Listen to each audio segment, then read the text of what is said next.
Mm-hmm. Hello, everybody. This is the very first ever Mark and George show. We'll answer your questions momentarily, but first, let's beta test that intro. To all units, proceed to your post assignments. All units, proceed to your post assignments.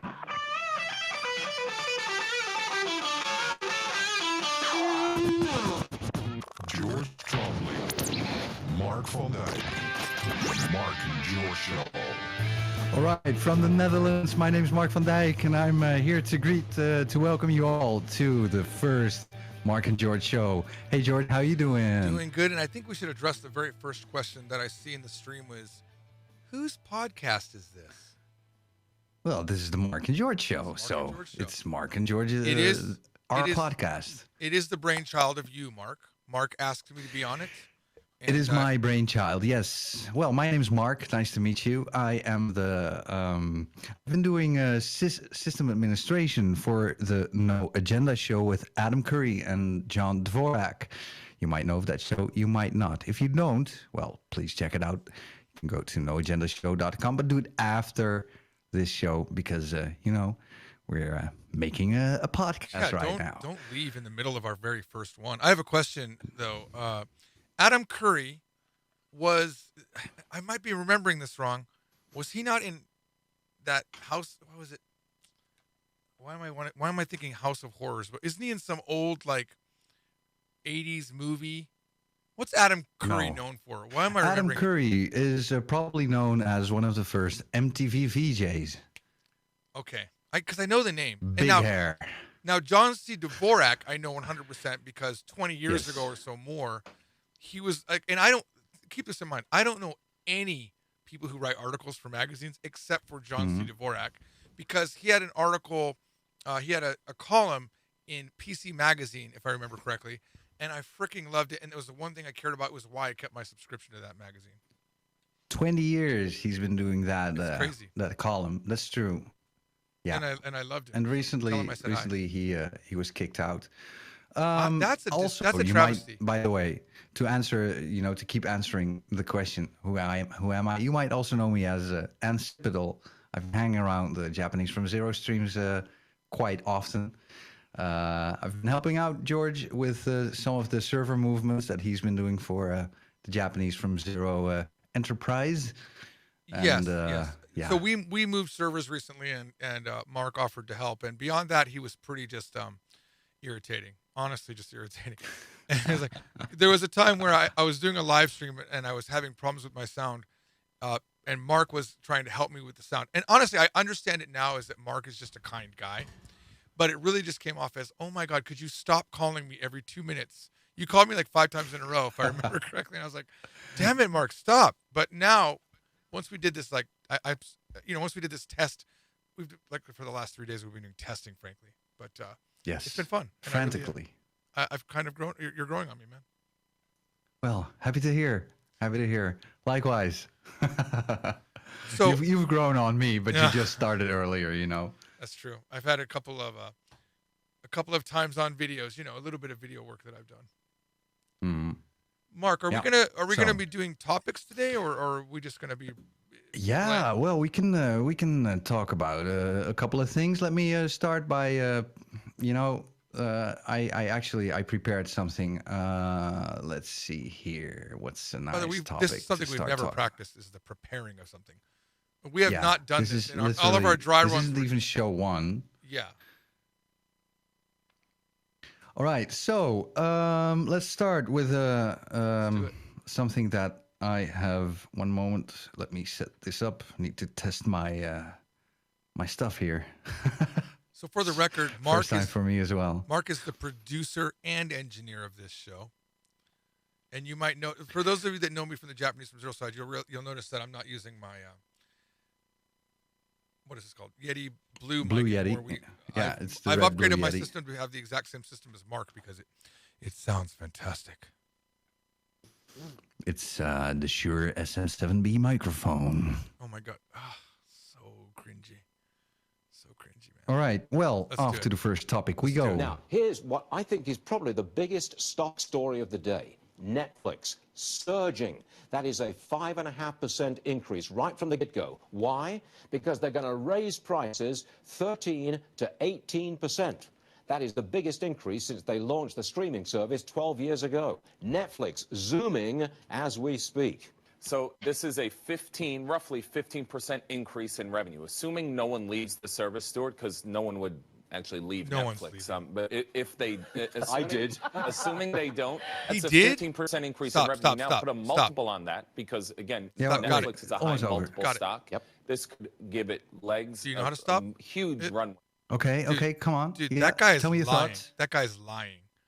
Why? That guy is lying. There's no way he left Netflix. You don't believe so? No, he did not leave. How about with the he- price surge? Do you think people will leave No. because they keep raising You know what? the price? Here's the thing: if they raise the price 15%, for it to hurt them, they need to lose 15% of their audience, and they're not going to, frankly, because Right. of the quality programming that Netflix has. You could double the price on Netflix, and I would not leave. Okay, interesting. So let me tell me what you think of this one. Nobody, as you say, or very few people cut Netflix. They don't drop Netflix. No, they don't. And they won't drop Netflix just because there's a 13 to 18% Correct. But let me put my corporate accountant geek hat on because I used to cover at the Wall Street Journal. Netflix is technically insolvent. Its all-in debt, including its off-balance sheet debt, is running about 5 times its shareholder equity. Remember, companies do go belly up when that wipes out their shareholder equity. So this is a play for Netflix, is to raise those prices, go into the corporate bond market, do more debt issuance, and can they keep this game going? Netflix is a momentum play, I would say. Okay, I mean, let me play that once more. Netflix is technically insolvent. Its all-in you don't have debt, to play the including whole its thing. off-balance sheet debt, is running Wait, hang about on, hang 5 times its shareholder equity. Gotcha. How about Technically that one? insolvent. Okay. Let me ask you a question. What does that mean? Yeah. What do you mean? What does that mean? Is that you need an English question? You need an English lesson on? Yeah, well, for our international viewers, what does it mean? It means technically they don't. The They're debts are running higher. right. They're spending more money than what comes in. Yeah. Right. But all they have to do is pull back from a little bit of the content creation, and they'll start making the money. I think they're making the right move by creating all of this content. Think about, I don't know when you joined Netflix, but I joined Netflix when it was just a DVD service, and I wasn't interested in the streaming. I see. Yeah. And I was getting DVDs, and I remember I held on to my Never Ending Story 3. I know it's the third movie. But did you know they had 3 movies for Never Ending Story? I held on to that for maybe 7 or 8 months, but I paid every month for it. And I was not interested in streaming. I'm sorry. Go ahead. Here in Europe, I think Netflix came a lot later than in the US. And here they've been raising prices. There's also this other problem that Netflix has, which is with the European Union. The European Union has a rule that basically says You have to have a certain amount of European. Has to be European content. Now, let me ask you a question. However, that leaves a problem, doesn't it? Okay. Because Yeah. Netflix has a lot of European programming. If you count England, what about Brexit?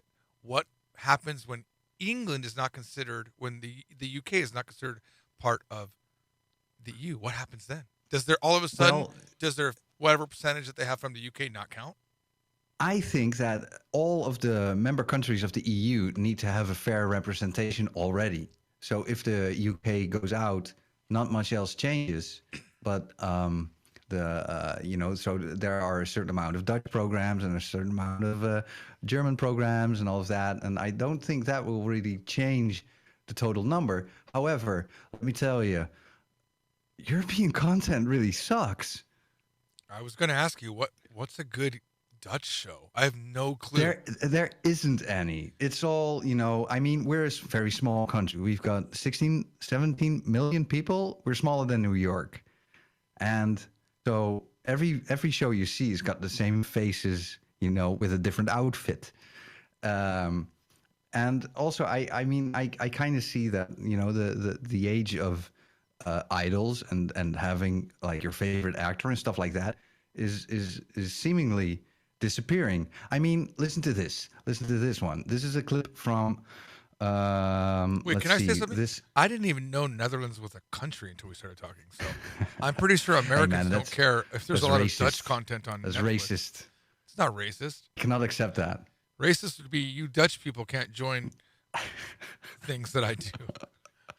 That's double racist. I still don't know. The thing is that Netflix listen. is winning the game. They're beating Hollywood at their own game of making better content, getting it to market faster, and people are responding to that by subscribing and continuing to subscribe and saying 13% more, I'll pay that, no worries. You agree? That's the thing. Let me say something about my own subscription service. You don't quit a subscription service unless you're really financially strapped. On my subscription service, YesJapan.com, I have people paying a plan that wasn't offered for like 5 years. They're still paying on that plan. The price has dropped from like $30 to $5. They're still paying. So the people that are paying for Netflix are not going to drop. Netflix could be down for a year and they would retain 25% of their membership. So, but there's also different subscription services coming. There's Hulu, there's HBO, there's in the US, I believe. There's even NBC is coming with their own service, aren't they? Sure. Yeah, they are. I read about that. But here's the thing. So every service costs, and one of the arguments also made in the program I'm quoting here, which is from Fox Business, by the way. I didn't note the actual show name, but it's in the show notes, and we'll post that if we ever get to post any of this first well, it's already beta being posted show right now. online. They assume that people want all of the services and they will pay for everything, but I kind of feel like people are losing interest in traditional streaming services. Also, Netflix, the quality of the programs is going down as the amount of programs is going up. I think so. I mean, every other show is getting more politically correct, which basically means every show that goes into the politically correct. Just look at Doctor Who. That show turned into a drama. People hated it, and they're losing a viewership. And are they? I mean, I enjoyed watching the new Doctor Who with the female lead. I think they pulled it off pretty well. But getting back to your point though about being a variety of services, I'm the kind of guy that subscribes to everything. So I have CBS, All Access. I had HBO. I had Showtime but honestly, the shows just aren't there for HBO and Showtime. There was one show that I wanted on Showtime, which was This Is America, I think was the name of it. I can't remember the show with I can't remember his name right now, but it was too cringy and I couldn't keep watching it. The guy that did LEG and Borat, I forget his name. Oh, that guy, yeah. Anyway, it was Baron a little bit Cohen. Yeah, Sacha Baron Cohen, and he kept doing the one character from Israel, where he was like an Israel commando, and that character I didn't like.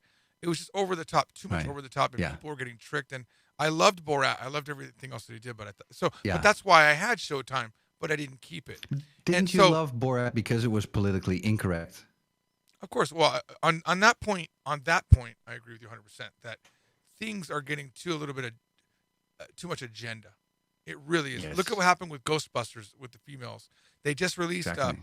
Did you see that they just released a teaser for the next Ghostbusters, which is going to follow the original movie and completely ignore the 2016 release with the females? They're going to throw that away basically and go back. There you go. And what you see is they lose their viewer base. It's the same with games, like Battlefield. Which one was it? The Battlefield World War I and Battlefield World War II. And World War I was already a little bit strange because there were ethnicities in the game that didn't fight actually in World War I in Europe. But then World War II came out, and their star player, I think, was a disabled woman, which It's kind of a rewrite of history, and it takes people out of the game because people want to play. They want to feel, that they're actually in that era. And as soon as they hear, like women fighting or cheering or whatever, it takes their focus out of the game and into some kind of made-up, politically correct, way we want the world to be, which is really distracting. And they kept pushing, and even EA. Instead of listening to their users, they said, no, we're not going to change. You stupid gamers, you view this the wrong way. You suck, all of that. Exact quote, you stupid gamers. Is that what they said? Well, it came pretty close to it. I'd have to look up the quote, but and this, here's what I think. I think that if they want to have a political agenda or whatever, where they're showing females in leads, I think that's fine. But they should come up with new content and not rewrite history. The world was and still is. I mean, it frankly still is very male centric. And I think about Japan. Japan doesn't have this issue. Not that we're going to talk about Japan a lot, but Japan, I don't see trying to make rewrite their own history. Men were men and women were women, and no matter what you say, there are you can have equal rights and you can be equal job opportunity, but men and women are different. And I'm not saying they're not equal. I'm saying they're different. I remember a long time ago, I was at a friend's house when I was a kid, and they have this little game that you can do where you stick your you lean up against the wall. I don't know if you've ever seen this. And you bend over to pick up a chair without pulling your legs away from the wall, I think is how it goes. And men cannot do this. Women can because of the muscles that they have for childbirth. Yeah. We cannot do this. Another brain difference with women is, and I've witnessed it and I've heard of it and I've read a few articles on it, but they can very easily maintain two conversations. And I remember as an interpreter, I remember some of my clients were telling me that one of their interpreters was translating a document at the same time that she was interpreting simultaneously. And I was blown away because that's extremely difficult. That's a difference between and there's always outliers. And I think this is the part this is what really blows my mind is there's one woman that does something that's not typical and they call that out as the example when there's always outliers. There's always going to be men that look like women or a man that looks like the other way. Sorry. There's always going to be. That's always been the case. Yeah. So you can't. We've always had people in drag, for example, too. Yeah, that's not the problem. Yeah. The problem is that we have a certain amount, especially in the big tech companies and in the media, who want to make a certain vision that is not. I mean, what they pretty much believe is that reality is something that you can adjust to whatever you want it to be, instead of adjusting your view of reality to how reality already is. So right now they dismiss all of the stuff that they don't like about reality in favor of some kind of made up worldview. And I'm not sure if you noticed, but in my opinion, usually the people who want that are not really the happy people. They're usually angry about stuff. They every time that a stereotype is confirmed, they try to resist. Every time that a game wants to be true to history, they say, well, but that's not fair toward disabled people, or that's not fair towards women, or that's not fair to any ethnicity. So that's really where in my opinion, the problem exists. Is it's in a certain part of society, and it's usually the people who are in a position of power who keep trying to jam this down our throats. And every time we try to respond to it in a civil way, they dismiss it. So there was this gamer. Give me one second. Let me interject just for a second. I do think that what happened is that the pendulum kind of swung one direction, and I do think it is swinging back. I do see more people saying, "Hey, come on, man." I mean, obviously with the EA game thing, is a really good example. With the Ghostbusters not doing so well is a good example. It is swinging back because if women and men were the same, this would all be okay. It would make sense. But women are women. They have breasts and we don't have breasts. We have penises and they don't have penises. There's differences in us. And if there are physical differences, of course there are different ways of thinking. Your average woman has a different way of thinking than a man. I'm not saying either one is good or bad. I'm saying it's different. And we should celebrate the differences and not try to equalize everything. It's not equal because women and men are different. Wow. Exactly. I feel like we went political when we shouldn't have. But go ahead. You were going to say something about a gamer. There was one gamer who said, well, EA, how about this? How about you give us a button that we can check to make it, the historically accurate version versus the version you currently put out. And the response of the developer was, do you want us to put that above or below the play this game in racist mode setting? Oh my God. That's the disdain that they have. It's really bad. Well, I think a lot of people are definitely out of touch. Yes. Out of touch. What's our next topic? I feel like we exhausted that one pretty good. Although there is a comment for us. There is a comment. The Ghostbusters reboot failed because the movie sucked, not because of the women. I don't know. Epic. Wow, epic. I looked at the trailer for Ghostbusters the Women and I couldn't stomach it. Like it just I haven't even seen it. I haven't seen it. It's the same as this Gillette commercial that's been going around. It makes me sick to my stomach. Honestly, I didn't have a problem with the Gillette commercial. From what I saw, I was like, okay, whatever. I mean, it's probably bad for a podcast creator to not be able to, look at that kind of content. But in the case of Gillette, I couldn't watch it.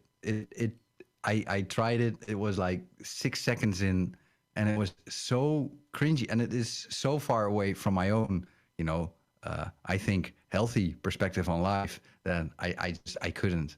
Well, I agree with. I couldn't. I agree with. I'm hoping we swing back to saying, being a man is not a bad thing. We have. This is the thing. It's fun. This is the thing. I like it. We have aggression. We are men. We have an aggression with us that typically women don't have, and it's a fundamental difference between male and female. Agree. Let's talk about. Oh man, I don't want to go in this direction, but think about it. Women are designed to have a baby and then be there for that baby and raise the baby. That is without evolution going that direction, there wouldn't be humans, right? So only the humans that took care of their baby survived. And only the men and the type of men that survived were the men that were out there being aggressive with other women, and that aggression comes over to other things. Survived. Oh. Yeah. Coming back on sorry. myself. Yeah, sorry. So I mean, to say that it's different. I mean, it's not different. That it's the same. That I don't know. Hey, I don't know how to say it. I can't. Mark and George Red Pill Show. Thank you. I really like that one. The red. Explain to me this red pill thing. I actually don't understand. I understand it's a Matrix reference. Okay, have you seen the Matrix? Yes, I know it's a Matrix reference. Yes. And so remind me, the red pill is when they take go. The red pill. You stay in Wonderland, and you see how deep the rabbit hole goes. You take the blue pill, and the story ends, and you believe whatever you want to believe. Okay, so red pill means is injecting the knowledge. Apparently, we've already been downvoted. We've already been downvoted. People are downloading us right now, man. I'm very happy. I hope people enjoy it. It's pretty scary, first podcast. So bear with us. We're just trying things out. Grant H says, did you see the article about the Google vice president telling employees that the word family is offensive and to stop using it? Wow. Really? The word family is offensive to... Why? To whom? I don't know. To him? Maybe to people that don't have family. Maybe he doesn't have a family? I don't know. I mean, family is the most normal word. I know, right? I think about America a lot because I live here, and that's my only frame of reference, really. And I think about I'm not going to go political, but I really believe in the concept of America saying equal opportunity, right? And it's kind of built into our system, equal opportunity. Mm-hmm. But I also think there is survival of the fittest. There are going to be people that fall through the cracks and fail, and that you can't then pull them up to the level of someone like you or me that actually do things instead of like watching videos on motivation all day long and not doing anything. We do things, therefore we have figured out how to earn money. That's true. Although I'm a firm believer in, failure is a stepping stone to success. Sure. I'm also a fan of having a safety net. I feel like safety nets. You can't let people, starve, but you also can't, I don't know. I I think my father told me the older I get, the more Republican I would get, and it's completely true. Although I've kind of swung back. I mean, there's this thing about Republican or Democrat. I think there are a lot of people who call themselves Republican these days because the Democratic Party is just it's going so far to some kind of extreme that even people who would have called themselves Democrat are just they don't feel themselves comfortable with the current version of being a Democrat anymore. And to me, it seems like even terms like left and right and left are really changing in the sense that what we used to call left is actually kind of the same mentality as people on the right have right now. Making freedoms, making sure that people can choose the life that they want to live instead of forcing some kind of worldview and some kind of lifestyle down there. I mean, have you? Yeah. This is getting. Wait. We have a sound effect. We have a sound effect for this. Go ahead. No one cares. Yeah. So yeah, too political. We definitely need. I was the whole time I was looking for a spot to say, guys, remember this is the Mark and George show where we don't talk politics. Woo! No more politics, man. No more politics. That's kind of our thing here. I feel like that's the cue for us to move on to another topic. All right. Well, I've got a nice topic for you, George. I have a topic. I think. Hang on. Do you think that's better than the video I sent you earlier? From AeroMexico. We can play the video. I feel sure. The AeroMexico. So let me just set it up. AeroMexico did this ad, and I thought it was going to be really bad, but it's freaking brilliant. And when I saw it, it only had 100,000 views, but it was already trending on YouTube. It's AeroMexico's advertisement. It's freaking brilliant. Can you? Is it queued up? Yeah. Go ahead. Mexico's first destination is America. But America's first destination is not Mexico. Bring the level up a bit. So we went to a typical American town to ask why they don't consider Mexico an option to travel to. Would you consider going to Mexico? No way. The idea of going to Mexico is not something that I would foresee. That's not my cup of tea. Let me stay here in peace and let those folks stay on their side of the border. Do you like tequila? Yes. Do you like burritos? Yeah. Do you like Mexico? No. Hey, are the levels okay? Yeah, they're good. Keep going. Okay. And when your company name is AeroMexico, well, so how do we increase USA flights to Mexico if a big part of Americans just don't like Mexico? According to the Department of Homeland Security, Mexican immigration goes as far as the 1800s settling in on the South, meaning that a big percentage of Mexican ascendants in the USA doesn't even know it yet. So we did a DNA test to prove it and turn those results into discounts. This is brilliant. The more Mexican they are, the more discount they get. Joshua, you are 18% Mexican. Oh, wow. You get 18% off to fly to Mexico. Charlotte, you are 14.4% Mexican. She looks like she sees fire burning. Isn't right this now. great? Water burning right now. Right? But you're 22% Mexican. That's bullshit. Yeah. That is bullshit. You are 18% Mexican. Well, that's better than you. Better than you. So you get 22% off to fly to Mexico. Oh, come on now. Seriously? That's for real? So what if I want to take my wife? Eligible for a 15% discount to go to Mexico. What do you think about that? I love discounts. Sorry, She Betsy. loves discounts. You're only 3% Mexican. It's very Dutch. She's reading a paper. So we kept giving discounts all over Southern America in our travel agencies. Did you say Southern America? 54.4. Wait, let me get it. 54.4% of the tests with Mexican DNA is the text on the video. Now, this is what I find Inner fascinating. discounts. You can stop it. Okay. Yeah. There are no borders within us. Okay, Right. got it. This is fascinating for me. If people really realized that they were Mexican in descent, all of this thing with the wall and everything, not that we're hit that non-political button just for a second. Well, No. yeah, okay. Just hit the button. No politics. No politics. I just think it's fascinating that once they realize they're Mexican, their whole stance changed. Isn't that funny? Yeah. And don't you think that's Well, like kind brilliant? of. Brilliant. I mean, not with everyone. There was this one guy, That's bullshit. the guy with the white beard. No way, dude. I ain't Mexican. You're selling me bunk. All right. I just thought you would enjoy that. Interesting. Well, that was fun. That was fun. I think like that's it. I like it. It's kind of nice to have Can I make a point about all of this? Mm-hmm. Do you see how extremely difficult it is to stay away from politics in the current climate? It's true. I mean, I was researching all kinds of different subjects, and okay, this is the kind of subject that I found most about, and is the safest, in terms of staying away from politics. Probably, we'll see. Let's find out. Okay, I'm gonna play the following clip. Let's do it. We'll talk about it, then I'll play the second part of the clip, and then we can see if this topic is also going to degrade into the annoying domain of politics. Here we go. Online, you're on the air. Oh. Hello, Art. Yes. Hi. I don't have a whole lot of time. Well, look, let's begin by finding out whether you're using this line properly or not.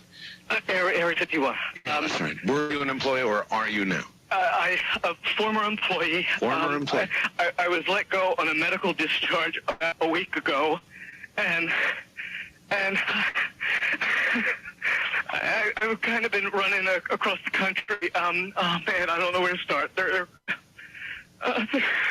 going to will triangulate on this position really soon. Well, you can't spend a lot of time on the phone, so give us something quick. Okay, so before we continue, we'll continue with this clip. It's just a minute longer, 1 minute 43. Good old Art Bell, by the way. Good old Art Bell. Yeah, it's a very old episode of the Art Bell Coast to Coast AM show where people could call in, and usually they called in with mysterious or unexplained phenomena. This is about, you could hear it about the Area 51 phenomena. Let me which just by play the a way, little bit I don't know more. if you know this. I live maybe only about 100 miles away from Area 51. Exactly. So and who knows what we will invite. I have seen UFOs. I'm not saying that to be funny. I legit have seen things that I don't know what they were, UFOs. I've also seen stealth fighters and F-15s doing chasing each other across the Death Valley. I've seen this, so I know what a military air flight looks like, but I've also seen unidentified flying objects. We will, okay, keep this in mind. Yes. Let's talk about this after the clip. Let's first listen to the rest of the clip, and then, all right, go ahead. There's a second part of the clip. Okay, okay, what we're thinking of as aliens are they're extra dimensional beings that an earlier precursor of the space program made contact with. They are not what they claim to be. They have infiltrated a lot of aspects of the military establishment, particularly the Area 51. The disasters that are coming, the military, the government knows about them, and there's a lot of safe areas in this world that they could begin moving the population to now, Art. But they're not doing anything. They are not. They want the major population centers wiped out so that the few that are left will be more easily controllable. Okay, wait. Discharge. When was this? Almost. So here, you can hear nothing. I started getting... Boom. And that's the call. The rest, 15 seconds more, is just hiss, because apparently a satellite was knocked out, and they had to continue the show from a backup link. So that was what made this call creepy. The call, this was 1997, so it's 22 years ago. I heard it live. I was a big fan of the Art Bell show back in the day. I listened to it as a young kid. I listened to it every single night religiously. I really, yeah. My first website was designed off of the Coast to Coast AM.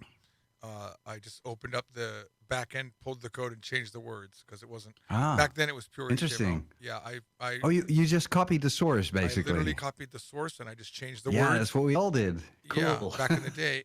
But I used to go to the Coast to Coast AM website, and I would print pictures off of there, and I had a binder that I used to take with me to Death Valley because I would talk about UFOs. I would talk about my own experience with supernatural things. I have a whole maybe one of these days we'll get into it, but yeah, Art Bell is extremely entertaining and a really great influence. And what I really liked about Art Bell was he was able to take the most craziest person who would sound crazy to anybody and treat them with respect. Take them seriously. Treat them with respect.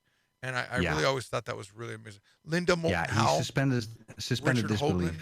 Always. Amazing. Yeah, just very amazing. From the east of the Rockies. Yeah. This is the second part of the same clip, by the way. After 30 seconds of just static, and this is how they came back. And it's also, the iconic theme of the Coast to Coast AM radio show. I thought it was interesting how... In some way, something knocked us off the air, and we're on a backup system now. It's different caller. I don't know. It has to be something, though. Well, did you hear... Now, you tell me because you were listening. That was awful strange. There was a really weird guy on the air when it went off? Yeah. Real weirded out. Like going...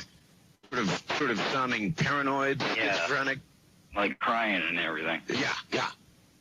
And how far into the conversation was it when it went off? Just a couple, about 15, 20 seconds, I'd say. No, you guys you really missed the call then, and I've got a feeling somebody didn't want you to hear it. Yeah. Yeah, man, that was. Let me say something about this. First of all, it's been 20 years, and nothing happened. So the guy was obviously. Either he was successful in stopping it, or it was BS to start with. Let me call that out. I have heard different stories from Area 51. My fault. I guess I'll just get into it. Do we have time? What's our schedule? Sure. Okay, of course. So I was a tour guide. It's our show, man. All right. I just making like. Oh, do we have a call? We have an incoming call? No. Okay. Is there a commercial break coming up? We can open the first-time caller line. That was also a feature of the Coast to Coast AM radio show. I mean, everyone was mostly a first-time caller, weren't they? Yeah, exactly. Okay, so this is the year was definitely 1998, 1999 kind of time frame, and I was a tour guide, and I won't tell a lot of the pre-story, but let me just say. There were reasons why I was telling alien stories and UFO stories on my night tour. So on my night tour, I would have a bus of maybe 47 or 57 Japanese tourists, like a fold-out bus. There was on Hollywood Drive, coming off of Sunrise Mountain here in Nevada, here in Las Vegas, there's a really beautiful house. It's this really rich, fantastic house. And I would stop the bus in front of there and say, look at this house. Look at how amazing this house is. Now, my father... He's a real estate broker, and I asked him one day who owned the house. Now, let me step back just for a second. When I saw UFOs for the first time, and I told my father that I saw them, he started calling me UFO boy. And he was really just making fun of me. And, why don't you tell everybody? How old were you? I was, well, I'm 46 now, so go back 20 years. So it's 26 or 20. All right, that's not. You know what? Young. You know what? I was definitely 20. I was more like 22. So that's the time. 22 years old. So I'm 22. So he's calling me UFO boy and whatnot. But so a young adult. Yeah. And when I ask him about this house, he says, "Oh, can you go ahead and sit down? I need to tell you something." And my father said to me, he said, "I'm sorry, George. I just want to say sorry." I said, "Sorry for what?" First of all, you need to understand, my father has never apologized in his life about anything. We played checkers. To you or to me? In general. We played checkers when I was 14 or 12 or something like that, and he cheated. He outright cheated me in checkers. He was black and I was red, and I was winning. And he said, "By the way, you know the rules are when you're black, you can jump backwards even if you're not kinged. which is a bullshit rule. But I was like, whatever. And then he jumped me like 3 times, and I flipped the board, and he still to this day says those are the rules. So this is my father. So my father's saying to me, I need to talk to you, and I'm sorry about calling you UFO boys, what he said. I said, well, okay. He said, what? He says, well, that house is owned by John LEAR. Do you know who John LEAR? Yeah. Oh, that's the John Area LEAR. 51 guy. Exactly. And I did not at this time know who John LEAR was. And the building that I was renting... He was, let me think. He was from Area 51, and he was from the other kind of base called, I think, S7. I don't know his other base history. I know that he is the son of the LEAR jet. Yes. So LEAR jet is like a private jet company. Yes, he was a frequent guest with Art Bell. He talked a lot about the space program and Area 51 and compartmentalization and yeah. Okay, continue. This is real interesting. So in my I was renting an office building, an office space eventually in that building. So it might I think the time frame's off by a few years because when I was 22, I certainly didn't have the office building. I was more like 24. So it's around this time frame. And in the building, there was a bodyguard that had the office next to mine, a guy that was always armed. Okay. He was always armed. And my father said, well, you know that guy? And I was like, yes, I know that guy. Well, he took me to lunch and we went to John LEAR's house. I went to that house and they walk into that house and my father, they take me to a room and there's this wall full with VHS tapes. Back when VHS tapes were a thing. And it says stuff like Roswell event and blah, blah, blah event. And there's all of these videotapes on this wall. And my father looks over to John. He says, what are all of these things? And then John LEAR shoots a look over at the bodyguard guy. I wish I could remember his name. And then the bodyguard goes, it's okay. He's ex-military. I was like, oh, okay. As if that was a thing. Like that mattered. But he nodded back and forth and said, okay, I'll tell you. Well, I have worked at Area 51 and my primary job when I first went there was reverse engineering alien technology. Right. And I'm sorry, this is a little bit long, but trust me, there's a payoff. No, go ahead. It's our show, man. Yeah. No, I don't want you to feel like I'm taking over, But no. So and keep in mind, this is coming from my father, who is not a guy that talks about fantasy things. He's not the kind of guy that would make up a story. So he says, I used to work at Area 51, guy. And I was reverse engineering alien craft. And after a few years, I was brought in front of my commander at the Area 51 base, and they presented to me an envelope full of black and white photos of living aliens, which he had not seen. And the alien pictures, this is my dad describing them from what he heard from John LEAR, where there was the official, like the gray aliens that we're all used to with the big eyes and the short stance and the bald head, the big head. Yeah. Then Whitley Strieber. Yeah. Exactly. Yeah. I forgot what book he wrote. Yeah, Contact was the Dutch name, at least. Right, yeah. Whitley Strieber was always... I actually bought a few of his books based on that. And then there were human-like aliens that have like cat eyes, and they're fairly tall and blonde, and they can just walk anywhere, apparently, around the city, and you wouldn't even know. And then there was... and this one was the one that kind of shocked me a little bit. They look like a large cockroach bug. Now, this hit me a little bit weird because... like a praying mantis. Kind of like a praying mantis, but like a very large body and antennae coming off of their head. Now, this was interesting to me because as a tour guide, I was aware that there are petroglyphs in Death Valley that actually show from the Anasazi Indian. They have UFOs in the sky, your traditional looking hat UFOs. And in Valley of Fire, which I used to frequent, the little hat looking one. Yeah. And in Valley of Fire, which is another place I used to go touring a lot with the Japanese tourists, there is a creature that what they do is on the signs in Valley of Fire, they give you, because you can see these petroglyphs very easily. They give you what they mean, like if there's like a little uzumaki, I don't know what that is. It's like a swirl thing. A swirl thing that means water, and a hand is like a signature. But they have this one that they don't know how to translate. It is literally a cockroach-looking creature, and the understanding of what that means, it's got a question mark after it, is mysterious bat woman. Mysterious bat woman. So anyway, he's showing me all of these aliens, I mean, he's showing my father all of his aliens, and my dad's telling me about it. And he says, Yeah. now, my dad's like, is it okay that you're telling me this? Aren't you worried that they're gonna catch you, or don't you think your house is bugged? And John Lear laughs. He says, they don't bug like that anymore. From a satellite, they can transmit something into this house, and they can listen to a conversation echoing from 3 days ago, and they can account for air conditioning, fans, all sorts of things from 3 like days the ago. residual sound? I mean, if we can hear still- the Big Bang from billions of years ago, certainly we could hear a conversation. Right. Hey guys, if you're listening, this is the first episode of the Mark and George Show. I'm not Hope sure you're if you're aware. enjoying this. We're actually live streaming, so I'm sure they could just literally tune into the live stream. Yeah, I know, but you never know. So then my dad says, well, how did they get here? How did the aliens get here? And then John Lear, and by the way, I if you can find, I know you have access to some Art Bell archives. I've never heard John Lear on the radio. I'd like to hear him say these things and see if I can corroborate what my father told me. Not right. Yeah. I don't need him right. Well, if you can find him right now, I'll keep talking on this story. He said there's gravity type A and type B, and gravity, I don't remember the order, but one of them is just when he dropped a pen in front of him, and he said that's normal gravity, and the other gravity is the splitting of an atom, which to me made a lot of sense that they use that type of gravity to travel, because that's why it would make sense that Roswell and Area 51 had all of these alien encounters, because that's where we were, where is it? White Sands, New Mexico, which is where we were testing the nuclear bomb. It makes sense that that's where we would start seeing a lot more UFO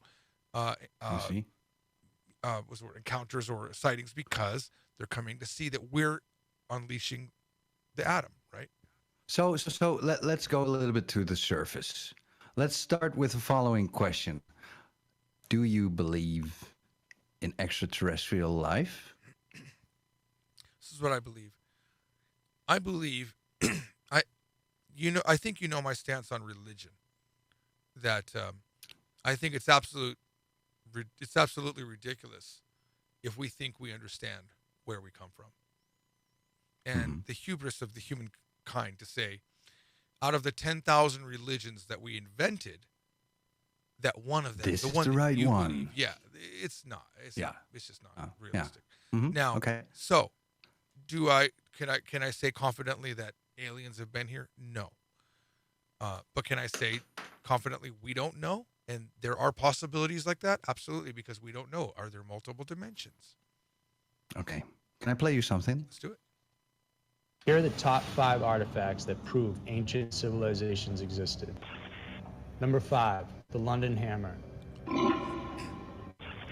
In June 1936, husband and wife Emma and Max Hahn went on a stroll along Red Creek in London, Texas. On their walk, they saw a loose rock with a piece of wood sticking out of it. Out of curiosity, they took it home and kept it. It would be an entire decade until their son cracked it open with a chisel and hammer. Utterly stumped, they turned over the artifact to archaeologists who were puzzled by the find. What made the hammer so unique? Could it have been just an ordinary 19th century hammer a worker abandoned and was somehow encased in a rock? During their study, they found that the rock encasing the hammer dates as far back as 400 million years old, belonging to the Ordovician era. However, others have... Yeah. 400 million years old. Wouldn't the tree have been, was the wood petrified? Yes. It was starting to turn into coal. Okay. I think I've heard a little bit about We've got a question from Martin. So the next topic will be Apollo 11 hoax or WTC. The answer is not this episode. I don't know, man. We're testing things out. Bear with us. We talked about this earlier. On our test podcast, but we don't know what this show is going to be yet. All we know is that we like talking, and we both have fancy microphones. Yes. Am I right? And I like mysterious stuff, of course. I do too. I really love talking. I as much as I hate religion, I do love the discussion of religion, and I do love this. Yeah. You know. See, and that's the thing. This all came to be because I was searching for non-political subjects, and it was very. For example, let me get my notes here because I actually wrote this stuff down. I was looking in the YouTube news feeds because YouTube has its own news feeds. You know, you can go to YouTube, you can click on news, and I had clicked on, I don't remember. I think, oh yeah, it was science news. Guess how many topics there were in the science news official YouTube news section? No clue. There was one science news thing. It was about the lunar eclipse being visible in India. Fascinating. That was all. The rest of YouTube was all politics. Which is went crazy. To health. Think about this. They just found water on the moon, on the surface, frozen water. Yeah, and you know what the reaction is of people? Nobody cares. That's true. Well, we're so busy nowadays. You know, it's like. In fact, I would like to invite Martin and everyone who's listening and doesn't enjoy the topics we just talked about. Suggest something. Suggest topics that we can talk about without having to get our feet wet in the swamp of politics or even like political correctness. I don't really like that as well. So recommend stuff because my background. I've been very, very, very close to the No Agenda show for 10 years, and it's a very interesting podcast. But even they fill 3 hours per episode, mostly with politics, because that's the stuff people are always talking about. And I should also add, George and I, we both talked about what kind of show do we want to make, and we settled on one thing. It has to be a fun show. It has to be something we both enjoy. It's not about the viewership, the amount of viewers. We really don't care if. Of course, it's very nice to have a lot of viewers or listeners, but I think the thing that you said that I thought was good is, and I agreed with this. It doesn't matter if we do this for 10 years and don't make money or not a lot of impact. It's just fun to do. Oops, I lowered myself too much. If it's fun, we're going to keep doing it, and that's all that matters. And hopefully, people that watch it will support what we do and join us in on this ride. We don't know what we're going to be, but we're gonna keep doing it. Exactly, and I enjoy it a lot to make. It's also I'm very open to suggestions. If you have topics, robot prosthetics. We could talk about robot prosthetics. In fact, that's very nice. I can bring up a topic about tech, but the point I was trying to make is how extremely difficult it is to find topics and even technology.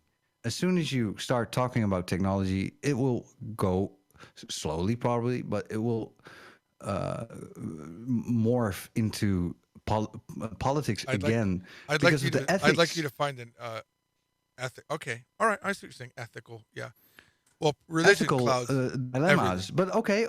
Let's do it. Let's start talking about. Let's see. I've got it queued up here. Let me say let's this. Go. Before you play. I want to make sure everyone understands how I feel about this. Me and Justin, Justin's the co-owner of From Zero, my company, one of my companies. We have a long-term stated goal that we want to make enough money to have our consciousness transferred into a robot, and that's not a joke. We want to live forever, and that's kind of like an unsaid company goal. Just want to throw that out there. Yeah, of course, but it's also company. And for companies, there are goals. My goal is just to make something. And would you be willing to transfer your consciousness into a robot or an AI construct? I need to think of that. Welcome to the augmented age. In this new era, your natural human capabilities are going to be augmented by computational systems that help you think, robotic systems that help you make, and digital nervous system that connects you to the world far beyond your natural senses. That's the future, and that's where we're going. And I started when I started researching this topic. I'm a conservative person. I don't really like change because we have to have change. And I realize The only thing we have is change. There's no such thing as a constant without any change. But still, I kind of like how it is now, and things don't really have to change for me. So when I was researching this topic, confronted with something with like kind of an internal conflict.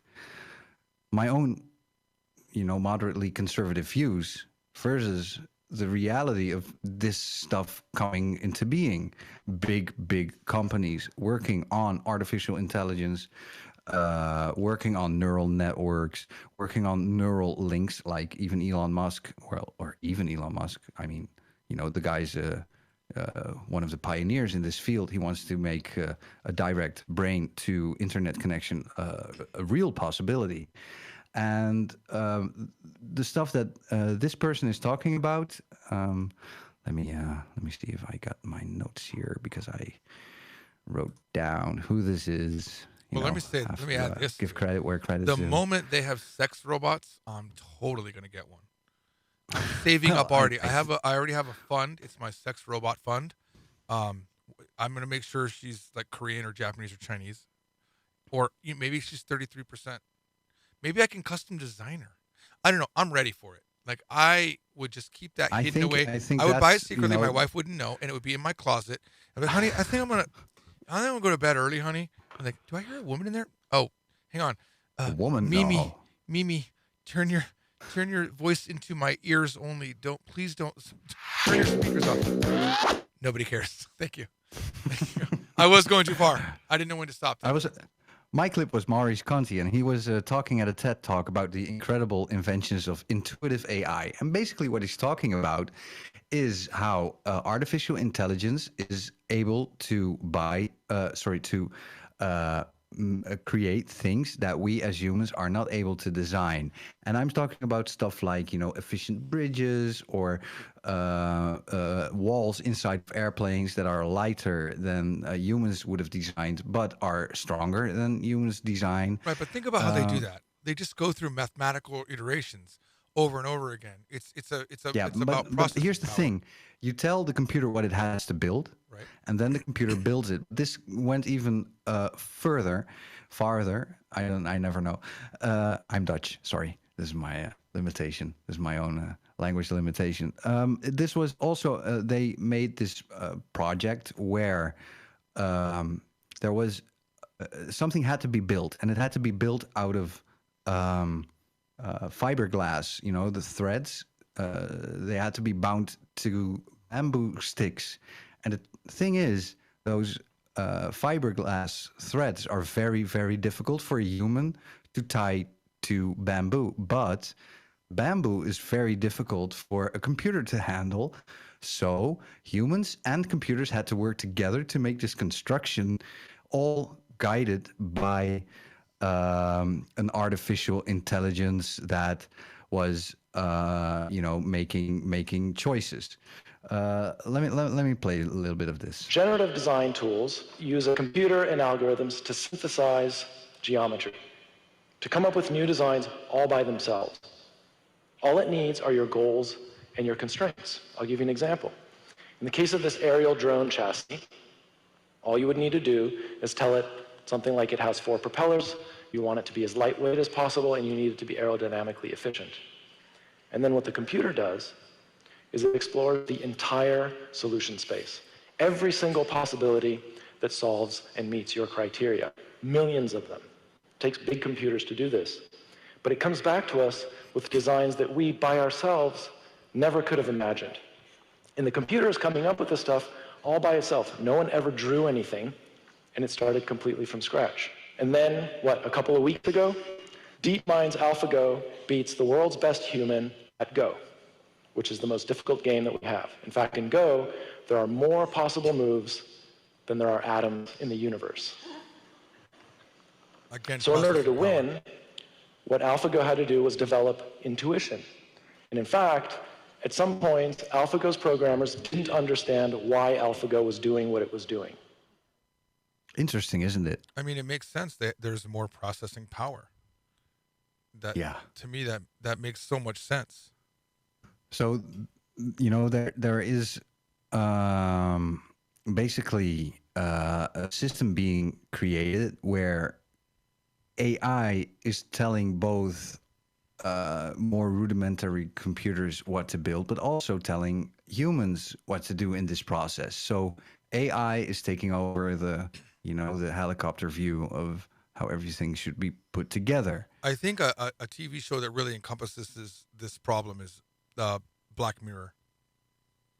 Black Mirror. Have you not watched Black Mirror? Yeah, no, I know it, but I'm allowing you to set it up. Oh, they have a I can't remember the name of the episode where they're doing some drilling or maybe this was a movie.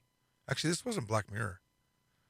There's a Black Mirror movie which I haven't seen yet, but it's Bandersnatch or whatever. Bandersnatch, yes. Yeah, that's a fantastic. You would enjoy it. Okay. I'm hearing myself back, by the way. Are you? From I was trying to up my telling level. me in my ear. Production's telling. Okay, I'll lower my. Hey, tell me if this fixes it. Okay, so testing. Sorry, short test. Yes, I don't hear myself back anymore. So that's proof that it is coming from my headphones. Yeah. Okay. But my, it's funny. My levels seem to be going up and down. It's kind of awkward. I was trying to balance out the whole my own show level. seems to be going up and down. What'd you say? The whole show seems to be going up and down. You know, subjects riding the subject wave, figuring out how we want to do this. I mean, you should have heard my friends on the first podcast. We're doing pretty well, I think. Well, I'll say this: we've maintained 30 or so people watching, so I think we're doing pretty good. Very happy about that. And for how long? Like an hour? Yeah, we're an hour. We just hit the hour mark. We're doing pretty good. Very happy about that. Hour 1 is down. You know, anyway, we should talk about this whole. Are we in a simulation? Are we in a simulation? Yeah. I would love to talk about that but because I've got prepared, I bet. very wild views about this myself. All right. Go ahead. I was thinking about this when I was, listening to the clips I just played, and I thought, well, what if, the universe is basically, it has no age because it's infinite. So, you can call it old, but something that is infinite is not really young or old. Just, it's always been there. It's always going to be there. What if human life is basically a part of the, the big system building itself? Like, what if we are drones designed to build AI in a way that, like from primitive life to intelligent life, but the universe being infinitely old? Doesn't that mean that everything that could have been happened, it has already happened, and none of this is new already? So it's basically just the system reiterating on itself. Are you high right now? I know you're in the Netherlands. No, man, you can just freely do marijuana, right? Hey, man. Is that only is that only Sorry? Amsterdam, or is that all of the Netherlands? What, being high? You can do marijuana. Well, it's like you can do it everywhere. You can even just here in the city, you can visit coffee shops where they sell weed. So but I didn't smoke any. So it's everywhere. I haven't smoked any for a long time. I'll tell you a secret that nobody knows. You want to know a secret that nobody knows? I'm high right now. Yeah, if you want to break. I'm not high. No, I turned 46 in October, hey, and I smoked my first joint here in Las Vegas. When? When I turned 46 in October. Oh, really? Yeah, I went into a dispensary with a friend of mine, and we were he said we're gonna get high. I'm like, dude, I literally have no interest in getting high, and it was really awkward. But he's a pretty strong guy, and he forced me, and we went in, and he picked up a joint, and we were like, well, whose ID we're gonna use, and he said, well, it's your birthday. So I was like, okay. Oh, it's your birthday? Oh, it's free then. So on your birthday, at this particular dispensary, they give you a free joint. So we got the joint, and the laws are really stuff like you're not allowed to smoke it outside. you have to smoke it on the inside. But I'm not. Where am I going to smoke it on the inside? No one knows. I don't have an office anymore. I wouldn't want to smoke there. So we're walking just in this random neighborhood smoking a joint. And I think I did maybe to the desert. It was Hey, well, man. I mean, first of all, the whole city is a desert. I'm gonna find a UFO now that I'm, smoking, tripping balls here. No, here's I'm the gonna thing. see if I'm gonna walk straight into Area 51. I did easily 5 tokes, which should have made me extremely high, but I don't remember being high. Now, my friend says you were absolutely high because we went to the bank. I was gonna get some money, and I stood in line apparently for 20 minutes. and I didn't just walk the hell out. I was like, I remember thinking, I gotta be next. Like, what is this lady doing? And he's like, where the hell were you? I was gone. That's my entire high moment. I was just waiting. It was nice. I was just standing. I wasn't even waiting. I was just standing here, Wait, man. are you telling it? And suddenly, man, I could. You're go telling into it the from my bank. perspective. I want to know your perspective. What's happened when you've been high? Oh, by the way, we just got demonetized. Sorry. What's happened when I was high? Well, I don't know, man. Here, I smoked my first joint when I was 15 years old, I think. I smoked a lot of weed when I was young. A lot. And, well, the downside is it puts you on hold indefinitely until you stop smoking. It basically pauses everything, which is a nice thing if you're really stressed about life and everything. I mean, I can totally understand why the younger version of me felt the need to smoke weed because my life was really stressful. And do you think it fundamentally changed? It made me think about everything. It made me think about myself. It made me think about my relationships. It made me think about my future. It made me fucking paranoid about a lot of stuff that in retrospect, I needed to be paranoid about. Like, am I really doing the right education? Am I really living in the right place? Do I really have the right friends? So the stuff it made me paranoid about was fair, and I dealt with everything. I didn't cower, but I really wanted to think out my shit. And when I smoked it with my friends, it was a very nice time with just friends being together, making jokes, listening to good music. Yeah. I'm trying to remember, there was a scene in a movie where the guy, they get high and they're like, dude, what if God was spelled dog? I can't remember what movie that was. I used to watch a lot of Cheech and Chong. Eric is one of the people in the live chat, and he said, well, you can still do programming while smoking, and that is very true. However, you focus on... In my experience, you focus on a very small... I mean, yeah, I smoked a joint and then I was programming a program, but the only thing I was doing was tinkering with the color of the output, like for 2 hours, trying... Why is this one, like when building a website, that one pixel that a bar is off with... Man, spending like hours just figuring out why this is happening, or polishing everything up, and it's really useful being in that state of mind while you try to make things tidier. It really helps. But if you just have to push out a lot of code, yeah, it's better to use caffeine and no smoking there. Now, caffeine is a hell of a drug. Caffeine's amazing. I remember my dad was the only person in my life that ever was really pushing for me to smoke was my dad, because he has a seizure disorder, and the only thing that really stops him from having these seizures at night, not all the time, but it really helped him and prevented them, was marijuana. So even before it was legal, he was getting marijuana, and I remember him saying, you should smoke. What's wrong with marijuana? The government can't tell me, I could smoke this leaf or this other leaf. Why can I smoke the tobacco leaf but not the marijuana leaf? I'm very pro marijuana, but at the time I was like, Dad, I choose not to smoke either leaf. I don't want to smoke cigarettes or marijuana. Fair deal. So I think that's very mature. I really think, especially I think when you you're young, should be able to do whatever you want. I was like in the try everything out phase. Yeah. So yeah, and especially I think you should be able to do whatever you want. Get whatever you want. I think if you're an adult, do whatever you want, and even along the lines of coffee. even along the lines of prostitution, if a female or a male wants to sell their body and you agree upon a price with that, why is that illegal? That makes no sense to me. That should be a topic we bring up eventually. Everybody cares about Kicking prostitution. out for now. No, everybody cares about prostitution. Politics, man. Politics. That's not prostitution. Going into wait politics. a minute. Wait. Stop. That's not. No. It didn't yet. It was preventive. Damn it. Yeah, man. But the government. I mean, Wait. You can't come off of that was politics and then go, the government, I man. didn't say it was.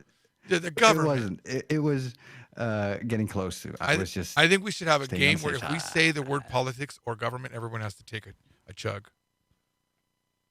The drinking game for the Mark and George show. Drink one on us.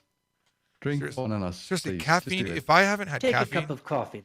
Seriously, yeah, if I haven't had caffeine in a while and then I get caffeine, I feel so good. Oh yeah. It's if I don't have caffeine, I feel just not really like shit, but at least I do get a headache, pretty bad. Oh well, now that's that's actually addiction. withdrawal. That's withdrawal. Like it's addiction. I don't know if you saw on my Tissue Box channel, I have the "Oh no" video where I'm basically dead and I was throwing up in the bathtub. That was because I was going through I wrote that after having caffeine withdrawal, and my head was so hurting. I tried to fix it by getting in the warm bathtub, and I threw up in the bathtub. I literally thought, this is it. I'm fucking dead. Did you know that actually I had prepared this? I mean, that was the first thing I prepared. Really? It became a way too long preparation, but it was about the contents of energy drinks. Oh, let's do it. And, it's a batshit in there. Oh. Okay, this is a physician, and he just woke up. Gosh, I'm starting to doze off, but I need to stay awake. Fortunately, I've got a nifty energy drink here. This is supposed to keep me awake. According to the manufacturers, it gives me some kind of wings, monstrous wings. And look at all the great stuff it's got in it. Let's hold this up here. It's got vitamins, it's got carnitine, it's got taurine. Those are really, really cool chemical names. And, well, because they're so prominently listed on the can, these things absolutely must give you energy, or else they wouldn't list them, right? Absolutely. But that's not really the truth. Have you ever heard of the term ISO? ISO, like isometric? No, ISO as in an isolated part of something. Yeah, I mean isometric. ISO as in making an ISO clip. But that's not really the truth. So fun. Oh, nice. You can just okay. basically, isolate parts of I like that. everything. Let's use that from now on. Anyway, wait, can you play it? Can you play it after this next thing I'm going to say? Ready? You ready with your ISO clip? Oh man, Mark, you're so handsome.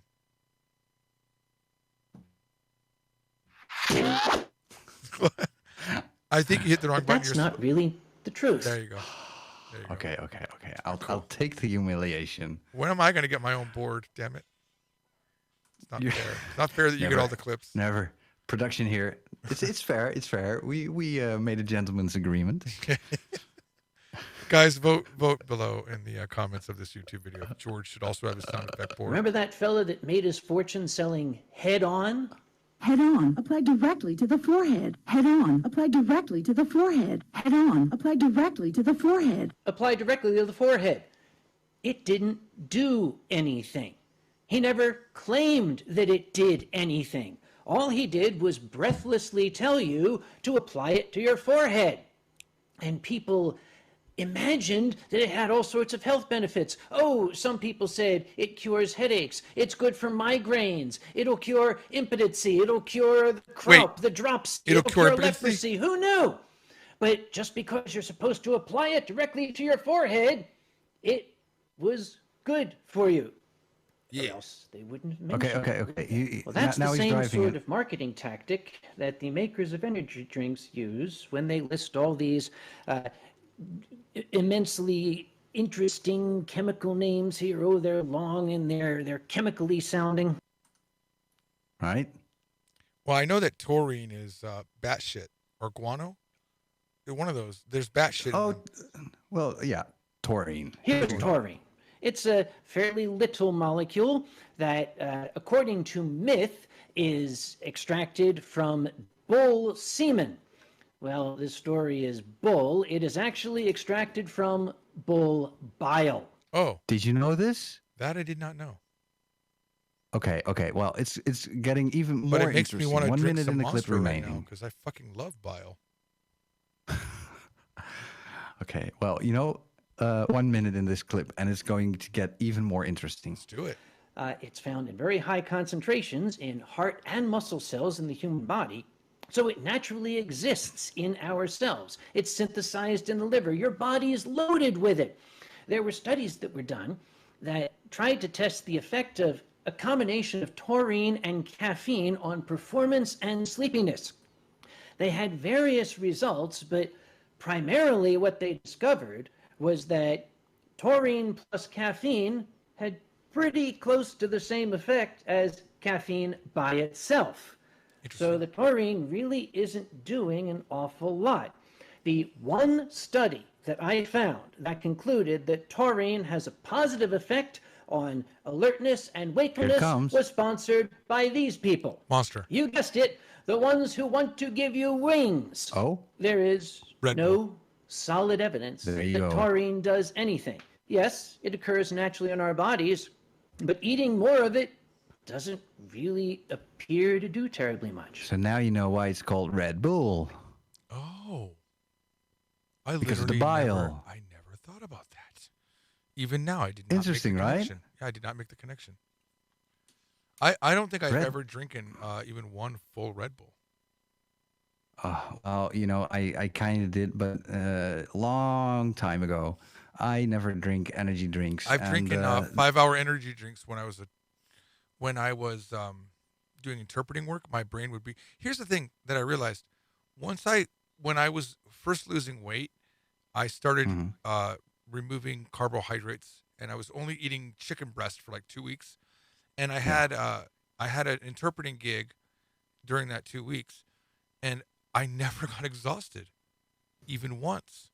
What would happen was I would get exhausted in the middle of the interpreting, and during lunch I would slam chocolate and carbs, and I would be okay for a little bit, and then I would just crash after that. But once I was only eating meat for this cleansing that I was doing, holy shit, I had so much energy. Right. Well, I mean, the doctor here, the good doctor, he's going to explain the secret ingredient of energy drinks. But there's something in here that's not listed on the label, except it's buried way down in the ingredients list. Which is interesting. That might be having an effect on Wait, let me your say body, something, though. Let me say and that something. is Stop. caffeine.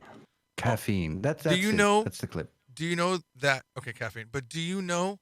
I believe the order that they put things is the amount. So it's not buried in the ingredients. It's just No, that what he means is it's buried in the ingredients. It's not one of the components that's named as one of the selling items. Like, this drink has got vitamin B, vitamin Well, because C, vitamin whatever. they're trying to and distinguish. taurine, but they don't list caffeine as one of the main it makes ingredients. sense because you could just get coffee if that was the case. Okay. So, I mean, I clipped something about the effects of caffeine, the effects. Oh, wait, are you getting ready to being ruin caffeine for me? Please No. don't ruin it. Well, basically what he says, I don't have to play these clips, but basically what he says is it fires, it's a stimulant. It fires your body up. So your body works harder and harder and harder. Because it's like fuel. And Hang on. That's not my understanding of caffeine. My understanding of caffeine was that it mimics, like the serotonin molecule or something like that. It blocks the receptors that take the serotonin molecule or whatever, and then your brain doesn't think it needs sleep or something like that, and it doesn't give you energy. Could it be. prevents you from feeling sleepy because he normal. doesn't. Yeah, he doesn't explain that, so it could be. Well, maybe That's he very works interesting. for big science. He makes the point about the effects. The effects after having caffeine is your heart races and works harder and harder, and the more you intake, the harder especially your heart muscle works. And then he makes a point about people chugging away these energy drinks, while the maximum daily recommended amount, by the FDA is 400 milligrams a day. Even when people take one of these cans, they are already above the maximum limit, and people are drinking 3 or 4 of those cans. So then he mentions 4 people who have probably died because they took too much caffeine. And there's one other thing, and he says, next to your body working harder and harder because of the caffeine, there is one thing that, gives you, energy. What's probably giving you a lot of energy is not even listed on the label up here. But there's one thing that is in this can that is probably giving you the bulk of the jolt that you're supposed to get. Can you guess what it is? A type of acid. The bulk of the energy comes from this dear old friend, sugar. Oh. This stuff is loaded with sugar.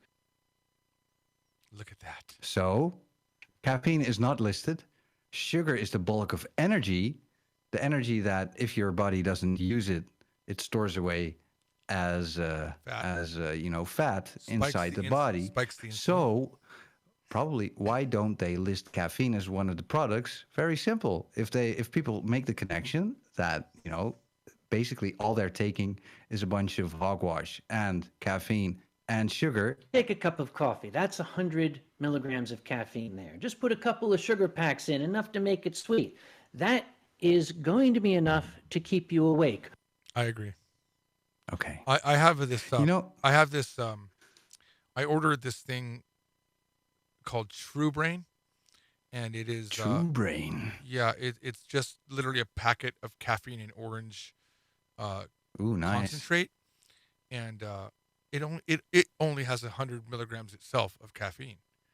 I see. So 1 cup of coffee. Right. So excellent. The end of the story is that I only ordered the sample kit for like $19, and then 2 months in a row for $60, I got additional full boxes, and then I finally realized, shit, I've spent $120 on these unneeded things that I still have them on the back of my shelf. I just gave a whole box to my friend Mike. So, yeah. You know why I clipped this? What made me clip this is actually the cause is somewhere else, and that's this. Time for sponsor. You may have seen me sip on these bad boys for GFuel. quite a while, and you may be wondering, GFuel. what is he actually drinking there? Is that part of some conspiracy? No, it's not. Okay, this is genuinely great sponsor. GFuel, everybody. Yes. There you go. It's PewDiePie, funny because sponsored by GFuel. It's funny. I was thinking, yeah, is this a good thing? What is GFuel? And I researched it. I looked it up on their own website. I looked for the ingredients, and you don't find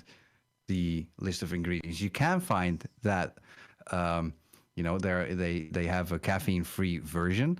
You can find that they have a sugar-free version. So I'm not equating GFuel to Monster Energy drink. I'm very curious what is in it, and their website is just not clear about that at all. Let's point out how amazing PewDiePie is when he does sponsorship things. PewDiePie does it so well. I agree. But now here with energy drinks and, people taking caffeine every time to stay awake for what? For sitting gaming. I mean, I love gamers. Don't get me wrong. I really do. Gamers are gonna save the world is what I kind of believe. But how okay is it to to try to get people to buy energy drinks? Should they? This is my I don't have an answer for this. Here's the thing.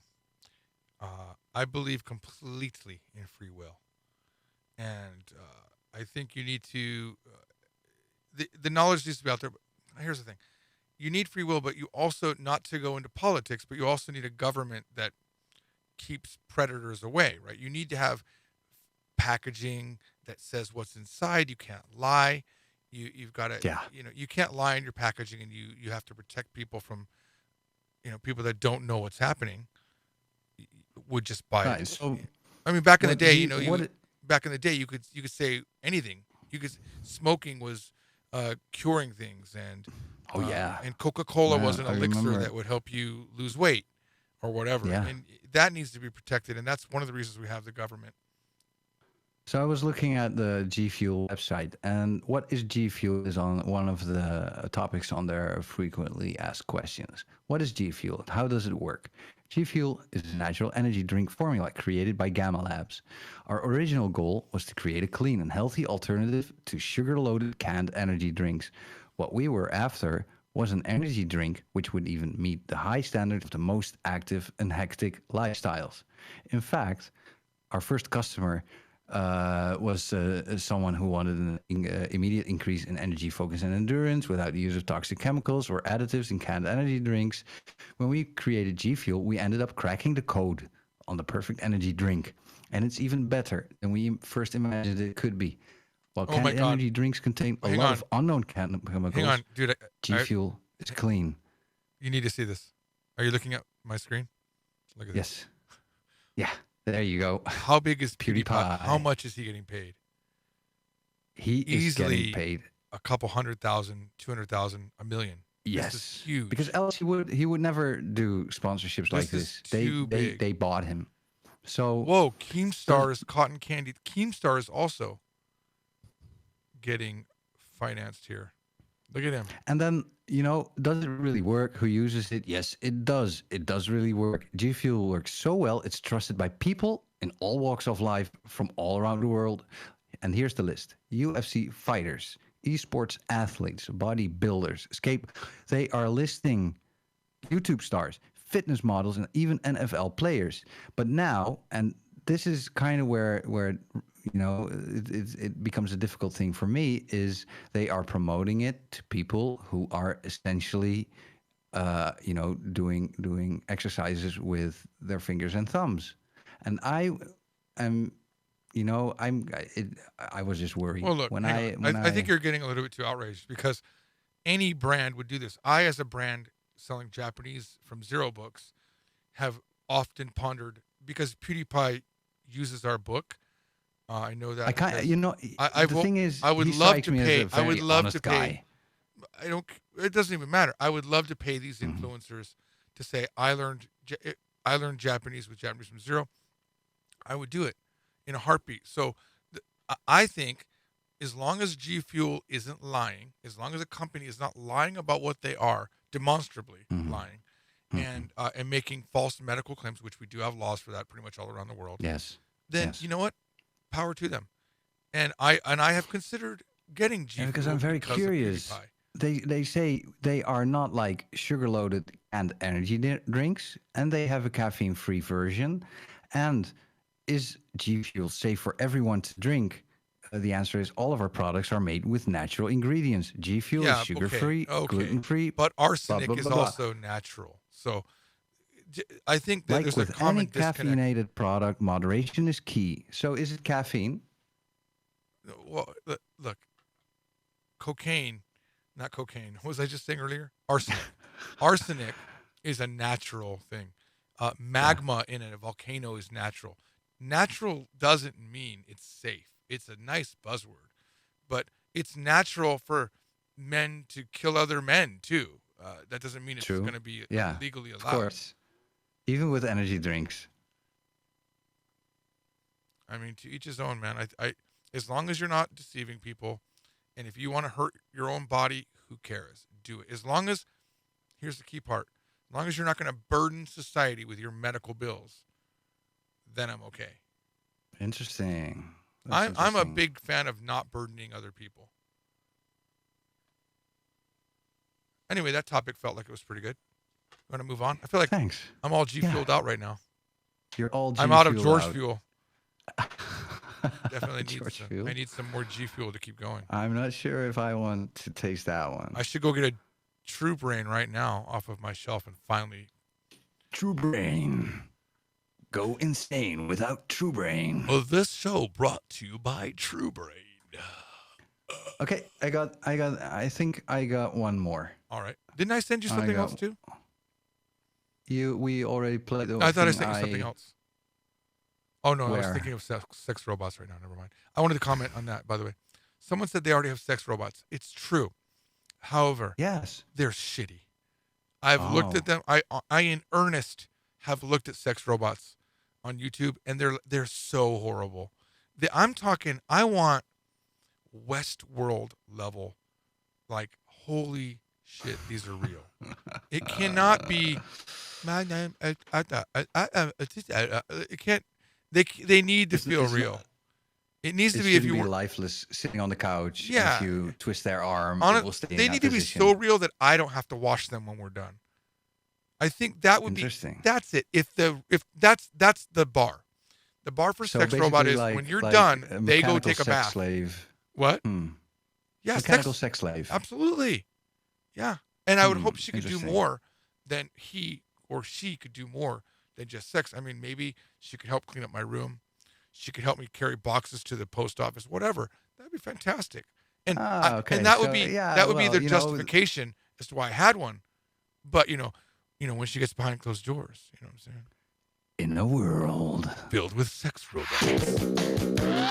One man.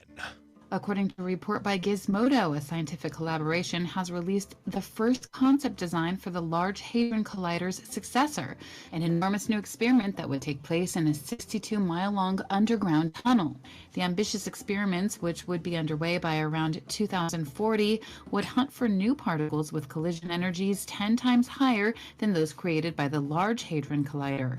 Michael Benedict, CERN accelerator physicist and the study's leader, told Gizmodo, quote, "It shares that there is a credible, coherent physical scenario for implementing a larger scale project that could seamlessly continue high energy physics once the LHC's physics operation comes to an end in the 2030s.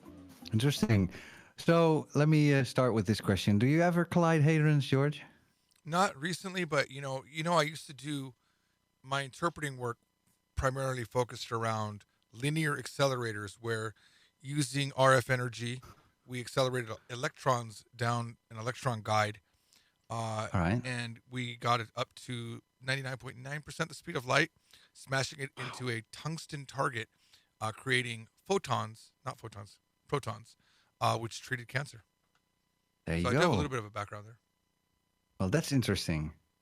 So now they are going to create a much bigger hadron, where is that going to collider. Be? Also in Switzerland. Yeah, see, this is now in America we have a canceled super collider that was going to be 20 times any collider ever. I'm looking up at it right now. It was going to be 20 times larger than any that had ever been made, but it got canceled. Congress killed it. Because we don't have vision in this country for science. When you have these, politicians. Okay, when you have these politicians that are getting money from lobbyists. Yes. And you know the most honest politician ever. One not running for re-election. No. Those guys are always super honest. I love Republicans that are not running for election, or Democrats that aren't running for election. Because they say because they really suddenly become honest. Yeah, because when you look at them, some of the positions they take are so dumb. I'm like, there's no way this guy is this idiotic. There's no way. And the minute that they're out of office or not getting money from the lobbyists, they're all of a sudden smart again, and I think they're great people. Look at McCain. McCain was always great every time he was near death, and at the end he's like, no. He's like, no. Because if you're not getting paid by the lobbyists, you can actually speak your mind.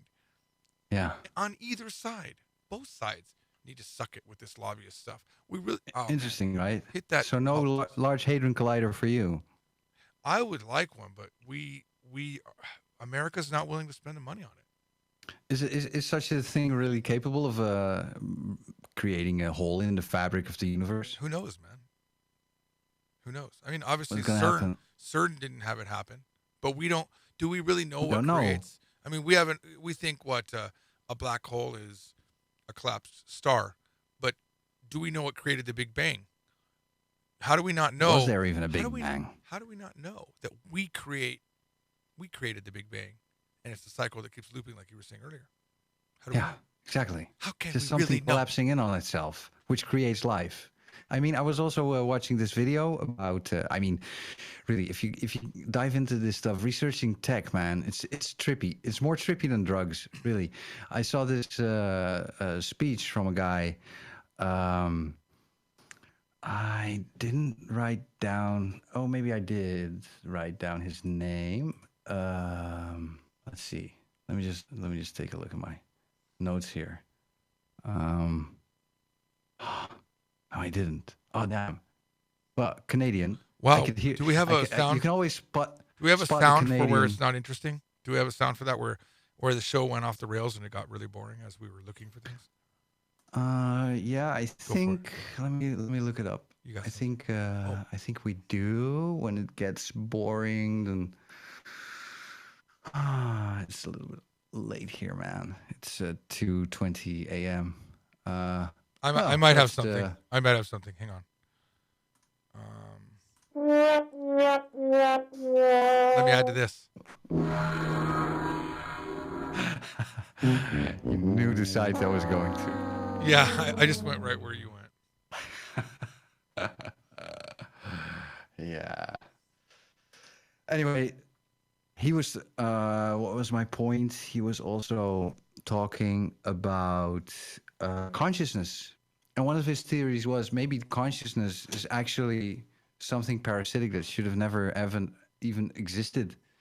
And well, I'll save this for a different show when I'm a little bit more energetic. When I've got some new caffeine here, it's 2:20 in the morning.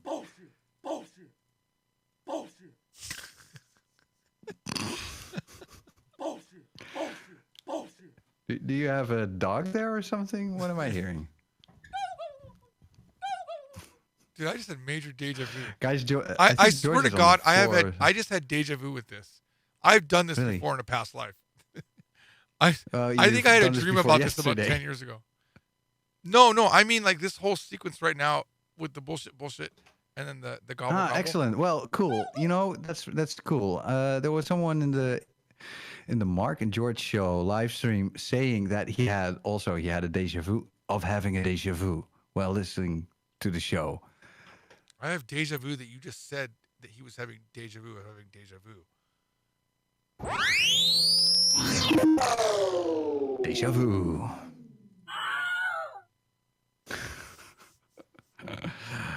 Okay, take it over, George. I need to listen to you for a bit while my brain is going to regenerate some tissue here. Alrighty then. Listen. Oh wow, you know I look out my window and it's actually dark now. It's kind of nice. I don't know if you guys know this because you probably don't live in my room like I do, but from my bedroom window, I'm looking over the Las Vegas Valley. I actually don't live in Las Vegas. I live in Henderson. And when we bought the house, we actually bought the house next to us. This is a very interesting story, I'm sure. And when they were building it, we didn't know if we were going to have a view of the city. And they actually charged $10,000 extra for the view. So we were like, well, is this house going to have a view? And they wouldn't guarantee it. Then the house next door opened up. It was the sale fell through. They build these tracks. I don't know how they do this in the Netherlands, but in Vegas, because we have in Nevada area, we have this desert just with nothing in it, and then they'll just build roads and they'll build thousands of houses, and all of a sudden a community sprouts up. And the house next to it opened up, and we bought it. And I do have a very decent view. I can look over the Las Vegas Valley, and I look right down on the strip. The entire Las Vegas Strip is viewable from my bedroom. It's kind of nice. Wow. It's very nice. That's really nice. I've been there once in 2006. You were in my house nice strip back 2006? No, on a strip. Blowing so my I could mind, have dude. probably seen your house from where I was. Yeah, you could have. I've been living here now we're coming up on 20 years I've been in this house. 20 years, man. 20 years. And was it Japan before that? Let me think about this for a second. It was. I lived in Japan until right before I turned 21. I was there for 9 years.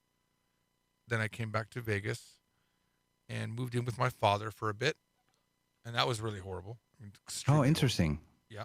So it wasn't like you were, married and straight Oh, no, I to got your own. house? No.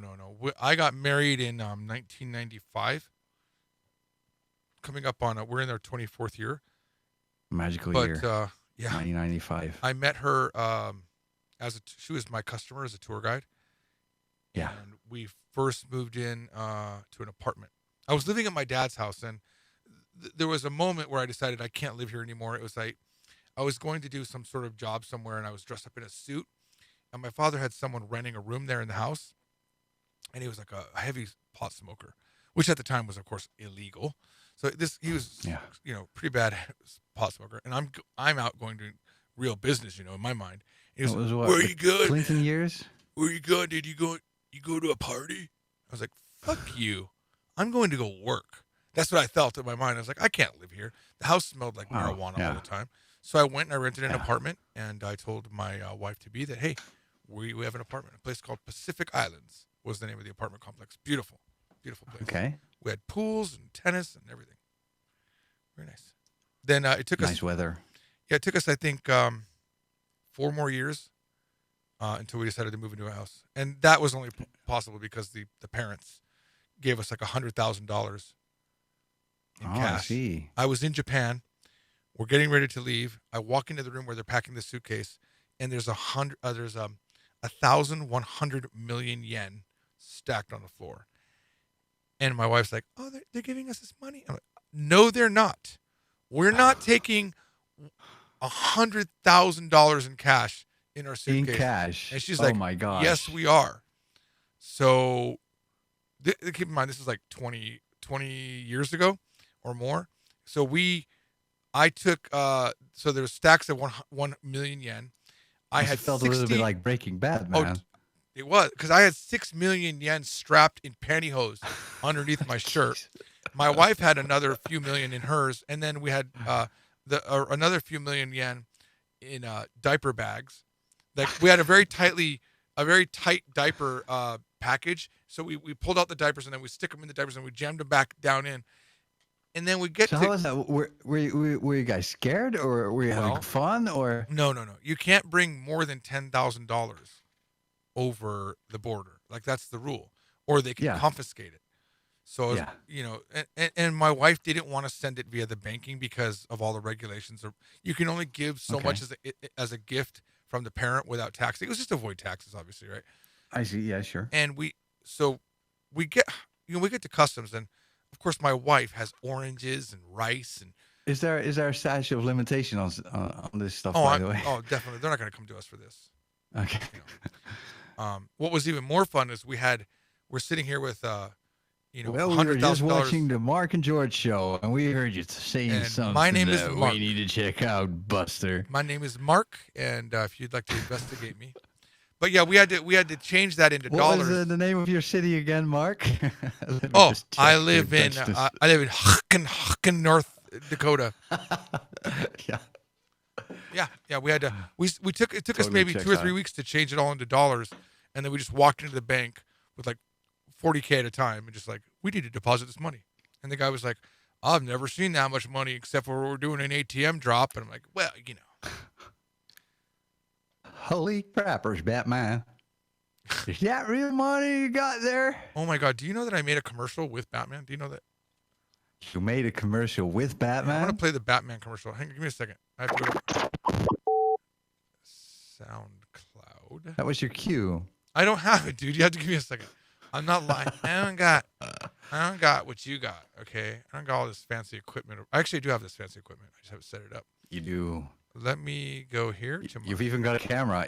People, the reason my image is so strange is we're connected over Discord, and I don't have a webcam, but I do have a mobile phone. So we're having a three-way right now with the computer for the audio and my mobile phone for the video, and George, on the other side where he's broadcasting to YouTube. All right, I'm going to play I realized that I forgot to stream on the No Agenda stream as well. Oh, so well, that's for unfortunate. next time, but yeah. All right, so so we did 2 radio spots way back. This is 20-some years ago, okay? Yes, I am standing the whole time. I'm sorry, just answering a question here. Yes, I'm gonna I've got a standing desk. Thank you. All right, I'm going to play the first commercial, and then you'll see how much the.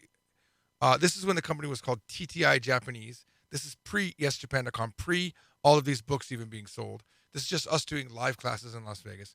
We're going to take Everyone Cares. Here we go. If you could speak Japanese, can you imagine all the opportunities that are available to you? Japanese Classes by TTI can help you reach your goal of speaking and writing Japanese. わかりやすいレッスン. Easy to understand lessons. Japanese classes are taught with an original curriculum, exclusively designed by TTI.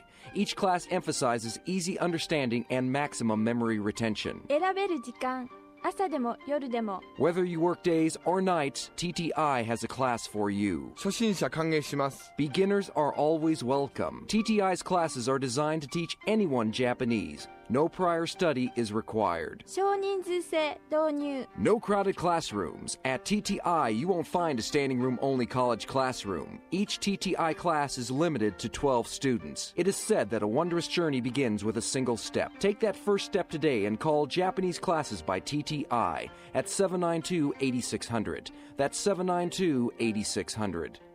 So that was our Each first wonderful journey Okay. begins with a single step. Yeah, now that was our very conservative one. And then I think a few months later is when we did the Batman spot. And this is the last spot I ever did. But this one's my favorite one. Here it goes. By TTI present. How do I restart it? Dang it. Hang on.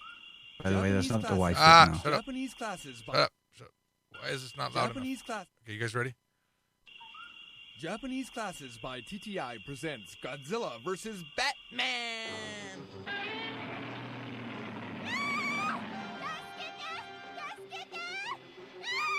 Alto! Alto Godzilla, you mucho dinosauro! Holy illiteracy, Batman! Godzilla only speaks Japanese! I knew I should have taken those Japanese classes by TTI. I even kept their phone number in my designer bat purse. Surfing Safari, Batman! I even saw their website on the internet at www.ttijapanese.com! It looks like sayonara, Robin. We're about to become extinct.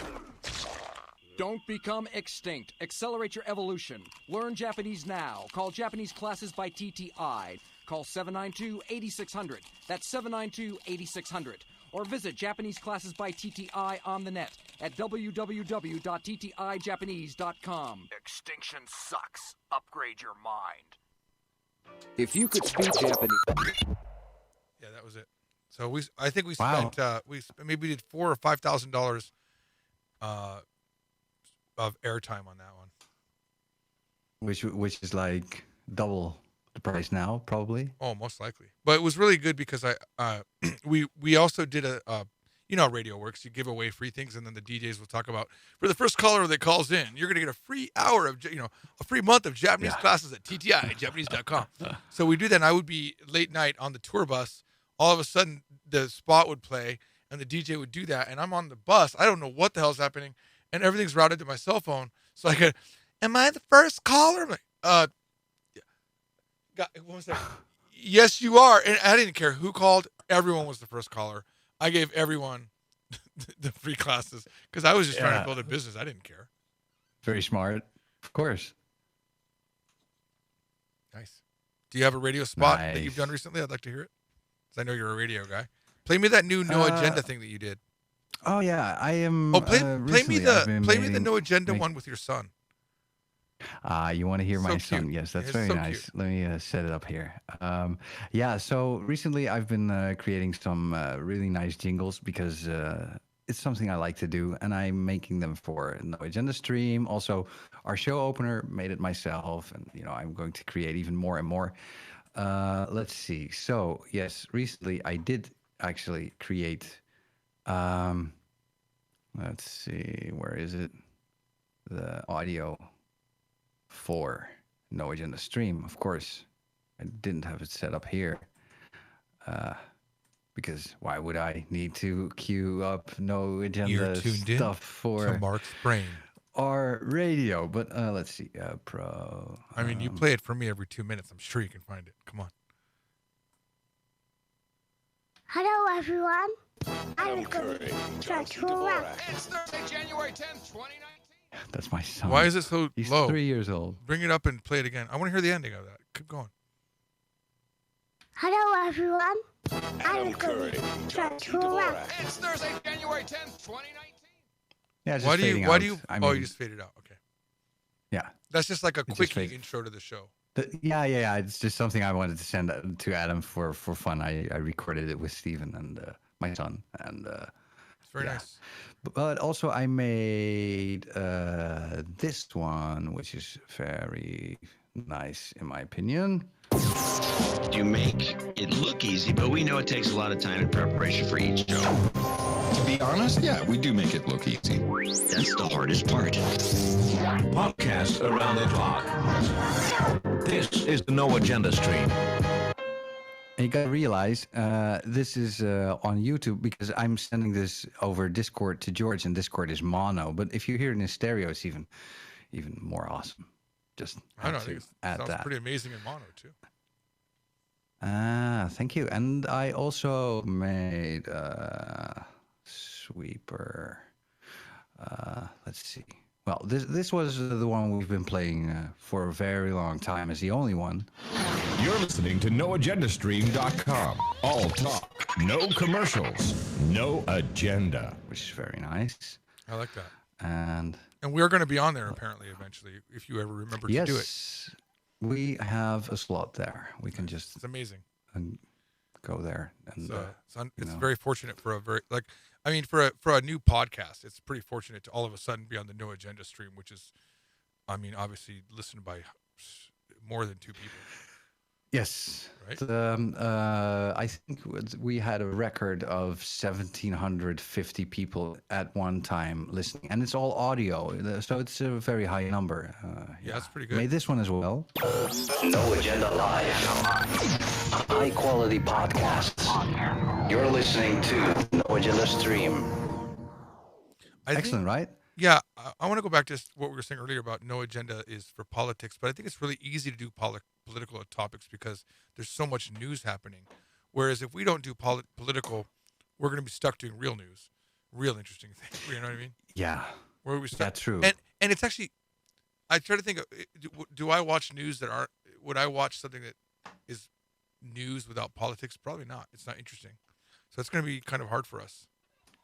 It will be hard. There are great podcasts out there like Stuff You Should Know podcast is really well researched. I don't know if you've heard that one. It's an amazing Yeah, but podcast. none of them are live. And, doing this stuff live is just an extra challenge. It's very difficult to make something on the fly.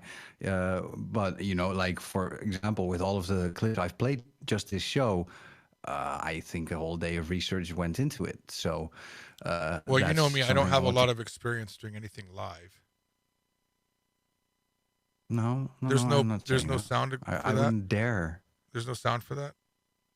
When I say something ridiculous, you know me. You know me. I've never done a live show. Are we shooting at a ship in space? And how does space have an echo? I'm knocking you out of the park. Huh? Sorry. Come on. How does space have echoes? Does space have sound? Next time. No. That's what I really loved about Battlestar Galactica was they would have scenes with absolutely no sound. It was fantastic. Dude, I gotta confess something. I've never seen Battlestar Galactica. You should watch it. It's really well made. I recently watched it and I was really impressed how I got a show to prep. What do you mean? This show. I got to prepare the next episode. Oh, so you're saying you can't watch Battlestar Galactica because you have a show to prep? I have no time anymore. Right. I hope the topics we talked about were interesting. I mean, okay, it was a little bit, it's random. To the random side and a little bit to the overly mysterious side, but at least. Oh, I'm totally okay with that. I'm totally okay if we become. As long as I think if people start listening and they don't know what's going to come up, I think that's fine. Survived a descent into 800-degree air. We set up operations in Pine Gap, Australia to preclude any prying eyes trying to figure out what we were up to. We regularly eliminated, through extreme prejudice, anybody who was part of the operation and made the least little tiny threat about disclosure or satisfaction with the operation. Any space mission that included Mercury, Gemini, Apollo, Mariner, Voyager, I Clementine, remember this guy. and all the rest, all data initially came transmitted to Pine Gap, and then it was relayed to JPL or wherever. Pine Gap is in after the Australia. sanitized. Who is this? I know that Pine Gap is in Australia. That is John Glenn? No, who is John that? Lear. Is that John Lear? That was John Wow, Lear. he sounds so We had a credible. little trouble with amateur radio operators, but we figured out when they figured out how they could intercept these signals, but we managed to deal with that. When the Russian threat began to fade, we introduced Vietnam, which kept the public occupied for over 10 years. Okay, I mean. Wow, Could he keep is going. really convincing. I've never heard his voice. I was kind of hoping it was John Glenn, but that was really impressive. John Lear, yeah. So Yeah. that he's I had still it queued is up John here. Lear still alive? It could Alexa, be. is John Lear still alive?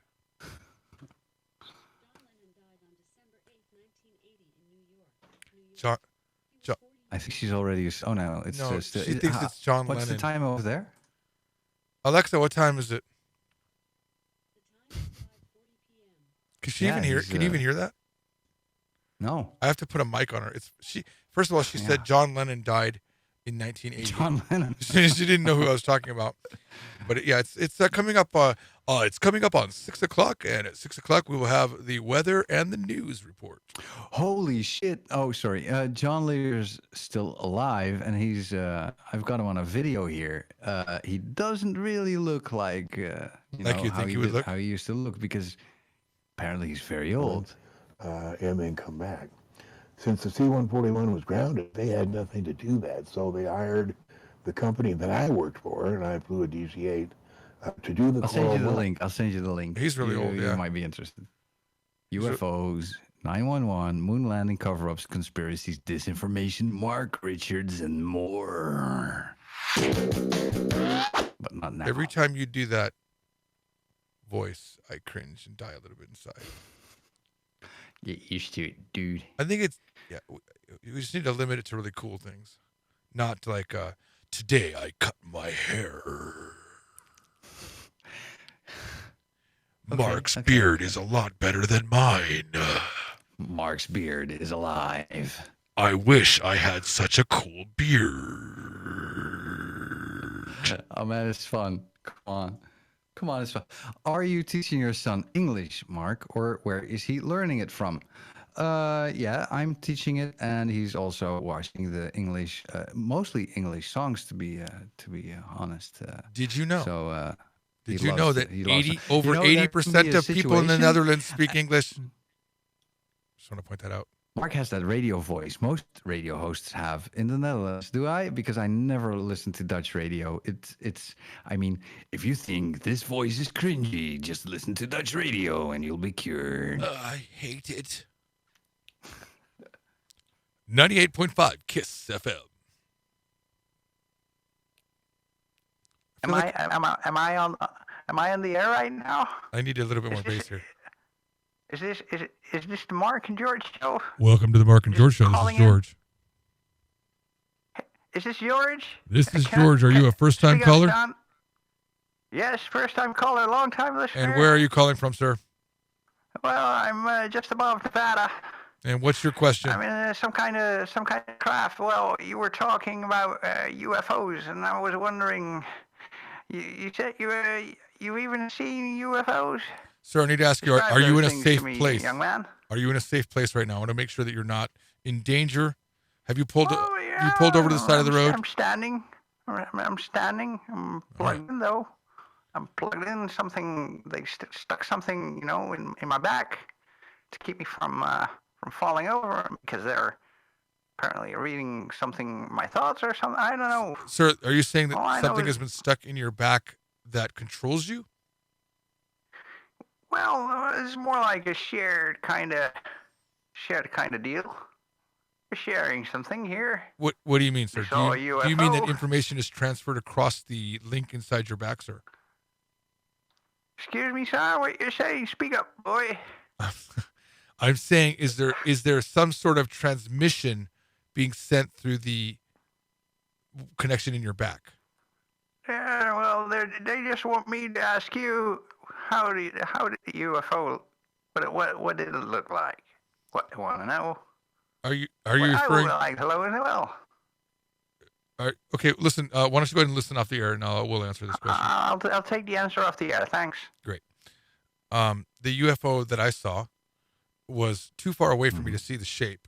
I was in Death Valley, and I was, believe it or not, I was there with two attractive sisters, Japanese sisters, and the idea was we were going to look for a satellite, because when I lived in Japan, it was very easy to go to the very dark area and you could see satellites. Did you know that you could actually go up and look and you'll find satellites going across the sky, and they're fairly dim, but they're moving in a way that you know that they're not an airplane and they're satellites. These days it's even easier because you can just use your cell phone and point you straight to where you need to look. Oh, okay. Well, back in the day, I was up on Dante's View, which is 1,669 meters above the valley, and if you know, Death Valley is this huge national park. I think it's one of our largest. It's the size of Tokyo, the prefecture that Tokyo's in by 4 times. It's huge. Mm-hmm. And we had crossed along the top of the mountain there, and we had the blanket out, and I was one girl on one side, one girl on the other, and we were looking for, very innocently, looking for satellites. Okay. And I found one. I was like, oh, there's one right there. We were looking at it, and as we were looking at it, it stopped, dead. It stopped. And then it did a loop. It went, stopped, sped up, and then would disappear. Can you describe for our audio-only audience? I did say loop, didn't I? It looped. It did this very fast loop, and then it would stop in midair. Interesting. Very, very far up. I mean, it looks like a star, and then it would zoom across the sky. Not too far. I'm talking about in my field of vision. It wasn't super far, but because it was so far up, it definitely was going fairly fast. And then it would stop, and then blink out of existence, and then come back. Wow. It did a lot of blinking out of existence. And in my mind, I was thinking, is this like an alien dad teaching his kid how to drive? That's what it felt like. Wow, and that's cool. That's a cool thought. We watched it for 40 minutes. I got you your own UFO. Let's test it out. Yeah, and you have to understand that Death Valley is surrounded by Area 51 and a lot of naval operation lands. Like, it's all, if you look at the map, Death Valley is surrounded by military land.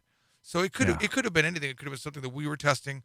It could have been a reverse engineered craft that we were flying. Imagine it could have been anything. Wow.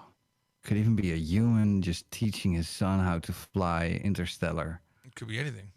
Reverse engineered. And I saw that this was before I was married. So it was easily 24 years ago. You saw this. How did you react? How was it for you? Did you feel anything? Were you petrified? No, I was extremely excited. Because number one, the fact that it wasn't like a quickie thing, that it was so long we were watching it. We literally left while it was still flying around. It was like, let's go. We're getting cold. And we got up and we left. And the whole way home, which is about a 2.5 hour ride from, when you come over here, Mark, we'll head up to Death Valley and I'll take you to the same spot. I would love that. Yeah. Excellent. But yeah, I have an experience of myself. When I'm still, I kind of feel like that also as a UFO, but you over time you keep telling yourself, well, no, maybe that was something else. But if I'm honest, I would call it like an unexplained phenomenon. It was really strange. I was talking with a friend about UFOs and about how that subject interested me, and then she started telling me a story about how before her mother got pregnant, there was something apparently, and this is a story told to her by her mother and by her neighbor, that there was something hovering above the home. And at first the neighbor wasn't sure, if this was like just a stage light or whatever. But so he went outside and then he saw something hovering above the house. So he was like, oh my God, and I need to tell them about this. So he ran to the house, and then apparently this thing flew away. And then her mother, on 9 months later, she was born. Oh no. Oh, that's interesting. And while she was telling me this, we were sitting on my balcony. I was 18, 19 years old. And while she was telling me this, suddenly, out of nowhere, this bright orange light started to shine in the sky. No way. I was like, what's, oh my God, what is happening? Is this for real? And are you seeing this right now? And she said, yeah, I'm seeing it. And she said, I'm not really surprised by this, and all kinds of stuff like that. And then, well, the light disappeared again. It was just Was she like not a very surprised bright because she had dot. seen it before? She wasn't surprised because, she said, I always have like strange experiences, and I kind of feel like maybe I'm half alien or something like that. She said, something feels a little bit off about me. And then she showed me. She said, for example, I can do this, and then she put her hand on the table, and she could walk a circle around the table with her hand staying in the same place. So her arm basically was able to turn, further than I tried the same thing, and I couldn't walk one circle. Like I could walk half a circle, and then I had to twist my arm. That could come down to the differences between male and female, as we were talking about earlier. No, because this is also something not females cannot do as well. So then I started researching this, and I looked up. She said she was probably a Zeta. Zeta, is that the term? Yeah, Zeta human like hybrid mix. And I searched this up, and I did find certain character traits, like a little bit taller, just physical things that are a little bit different between, slightly off. This reminds me of the same thing with a hand. Anyways, it's difficult to. Yeah, my brain's getting a bit tired. No, I get you. No, this reminds me of something that happened to me in the airport when my daughters were really young. They were playing on they have these like lizard rock formations in the airport, and they were playing on them. And of course, my daughters are half Japanese, so they're very beautiful. They're very cute. Mm-hmm. And there was these Japanese guys watching them, and I was near them, and they started talking to me. They're like, oh, they're so cute. But the way he said it was like super, super freaky. He goes, "Kawaii desu ne, hybrid de." Right? He's like, they're so cute as hybrids. Whoa. I was like, honey, about time we go to the gate. Oh my gosh. Yeah, that was pretty freaky. That's scary. Kawaii desu ne, hybrid de.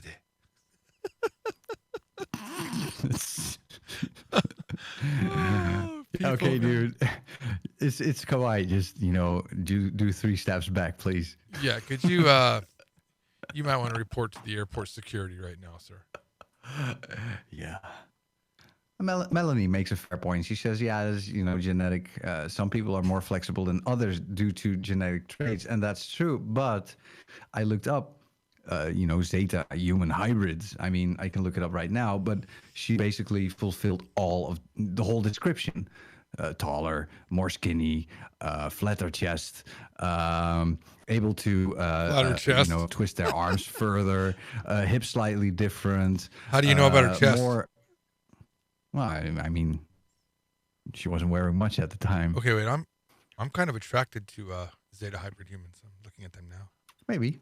Kind of attractive, you think? They kind of look like they look Japanese. I kind of wonder. Okay, first page. Zeta human hybrids, mankind's next leap forward. They look like this particular one looks like a cat. Oh my god! What? Are you looking at this George picture? Is now showing some kind of freaky baby alien covered in well, some kind of what is it? Blood mucus? Like it's just. It looks so. This is really well newborn? made. This looks real. This looks real. I'm gonna believe. You're doing more clever things than I, because I just started reading stuff, but you're just watching images, which is way more smart. Yeah, this is so well made. This is really well made. Oh, look at this. Oh, here's one for real. Look at this. Do you see this picture? There's like it's a huge balloon I see head. like mother and the. Yeah, but look at this. There's like a baby with a big head. Yeah, and it looks like there's some sort of tourniquet. Like it looks like they twist this thing under. I don't know what I expect. Like there's like a nozzle on the head. It's too small. I cannot see clearly. Let me. It's like well, maybe it's a Band-Aid. A Band-Aid. If you look at it differently, it could you know what it is? It's probably a cochlear implant. That's my guess. And they have cochlear implant. Yeah, cochlear implant. So long since I heard this term. Right. Yeah, that's probably what it looks like. But it's got like some sort of Band-Aid over it. I think you're right. To maybe protect the hole because there's nothing in it right now. Can I? There's an image. The girl I knew, she looked a lot like this. There we go. A lot like All right, this. show me. How can you show me? You want to send it to me? I'll send you a link. It's. Can you send it over Skype so I don't have to take you off the camera? Yes. Let's see. I'm assuming my Skype is this works. Up. It's the third or the fourth image. Let me copy here, and you have to describe it. This is where the show winds down, guys. Starts getting my weird. vocal implant is malfunctioning a little bit. This is a website called Soulsalite. Okay. Soul SA. Let's, and the pages say that human hybrids away from fear into the future. We are the E2s. We are from Zeta Reticuli. We are fourth-dimensional beings. We are of the kind that you have experienced, and we would like to let you know that you are very loved by us. Can you imagine? This is going to be the new trans thing where people are like saying, I identify with another human. I mean, I'm okay. Don't get me wrong. I'm not anti-trans. Okay, I'm just saying. No. I'm just saying. There's something. No longer will it be like what gender do you identify as, or what race of humanity do you identify as? And there'll be no way to prove it. Like these are all doctored, though. Every one of these photos is doctored. This isn't real. The girl I knew, she looked exactly like this. I guess this is just a normal Norwegian, I think. It's a pointy chin, a bigger anime. She was an anime character. Oops. Yeah, a little bit more anime. Yeah, I guess. Trying to get back to you. There we go. I guess. Well, this was fascinating. True. I feel like we've definitely overstayed our welcome on this particular podcast. Yeah, I agree. Yeah. No one cares. It was good for maybe the first 90 minutes, and then we really went off the rails here. Oh no! I disagree. All right. It's fun until the until the last second. But yeah. So we're okay making this available for people to watch, correct? We're good. Absolutely. All right, even though I said some very politically incorrect things. People will hate me. I mean, these days it's almost impossible not to. I know, right? All right. Well, everyone, thank you so much for listening. Yeah, guys, we will keep you posted on the progress. Well, I mean, we'll probably in the next few days do another show. It'll be here. Yeah. There will be no announcement on Japanese from Zero, where we initially made our first pre-show. So if you want to go ahead and subscribe, and also there will be on the No Agenda live stream, noagendastream.com, right? We're going to have something there, I assume, too. Yes, listen to No Agenda as well, please. The it's next very live fantastic. show is going to be Sunday at a time that depends all on where you are. Yeah, it's fantastic. In the United States, I think if you're in California, it's like 10 a.m. or 11 a.m. I don't know. Adam's he lives in Austin, and John lives in San Francisco. You can get their shows after the live stream properly, right? That as well. Yes, Okay. you can always download it. Yeah, I think I subscribed to them on my podcast app. Let me just cool. check. Let me make sure. Hang on. I don't want to be a liar. Hang on. Let's see here. No Agenda. Link some of the videos you played during the show, please.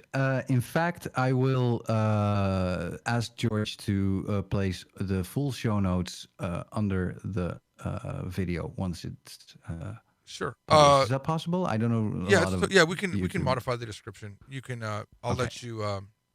I think I made you an admin on that channel, so. Excellent. You know, it's interesting. I do have the No Agenda podcast, but the last particular one that I have is from 9/19/2016. It's this one right here.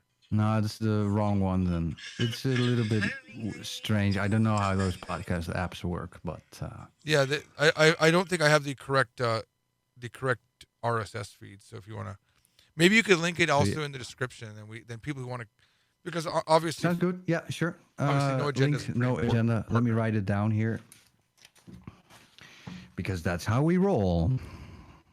Everyone seems to agree that I need a soundboard. By the way, I believe I do have one. No agenda. Yeah, can you show it? Or is it tucked away somewhere? My machine here. Oh, there it is. I just haven't put it up yet. I really don't have the room on my desk for it right now, but I will jack it up. I will give a quick preview or a quick display of how my stuff show me looks what's as happening well. over here. Let me just switch so people can see. Oh, who's that handsome guy on the screen? I don't know, man. He just randomly popped Like these people don't even screen. care. They just joined, and now they're already getting a backstage tour. It's fantastic. We deliver. Backstage tours. Studio Zero is what I call it because my nickname is usually Void Zero. I feel like I need to see you on the whole zero thing, but okay, let's do it. Is that a Trump mouse pad? What is your problem? Oh my God! You're from the Netherlands. No way, man. Is that? Oh no! Oh no! The human. I can rub my mouse onto his face. Oh, nice. But soothing. Didn't you say you also had stickers? Did I? I mean, we talked about not having this? politics, but I feel like you showed me stickers. Did I seriously just print Trump stickers to hang up in my city to troll people? Oh my God! Maybe I did. Or are you But promoting? did I actually troll people? Or are It you doesn't promoting look like an it agenda? because all the stickers are still here. Okay, you didn't do it yet. No. I'm sorry to derail your tour. Yeah, man. This is me. This is what. How dare you what throw my get. president's picture on the floor? This is a microphone preamp. This is a compressor and limiter. If George speaks, it goes through this channel. As you can see, and Little bit that's delayed. me. This is my sound effects board. It's an Akai MPD 218. I can just hit a random button and nobody cares. And this is my soundboard. This is the 808? This is the Xenix 1202. But not USB. But not USB. Mine is the These are my stereo. Hey, I have a question. monitors. Someone said there's toilet paper next to you for some reason. Yes, I have to blow my nose quite frequently. Oh, that's right. You do have a cold right now. Oh, I do have a cold right now. it looks like it's on a phone charger. If there are it's on a. Geez, you guys want to know everything, right? Well, I want It's to on know. a everything. weight. I don't care about them. It's This is on just a- for me and you, dude. 0.5 That looks like a kilogram delicious donut. This here, this nice thing is a MIDI mixer. When I like fader thing with. It's funny, I stuff realize like that. as a radio show, no one knows what's happening. But if you go to the Mark and George Show YouTube channel, you'll be able to see all of this. Yes, visit the YouTube channel to see all of the video that we've shot. So let me switch back because I'm already playing the outro tune. Which That's means it. Thanks for watching it. and listening. Thanks for watching. Thanks for listening. We'll see you all next time. Hear you again next time. I'll try to bring in more of the comments from people. So please keep on commenting here and. Yeah, we're in this together, You know- guys. This is not. This is going to be. You guys are going to feed us some interesting things for sure. So we appreciate your feedback and your questions or comments. Yes, that's for sure. So, thank you so much. I'll play the outro Play the once outro more. again, and I'll cut the stream eventually. Bye bye. Bye bye.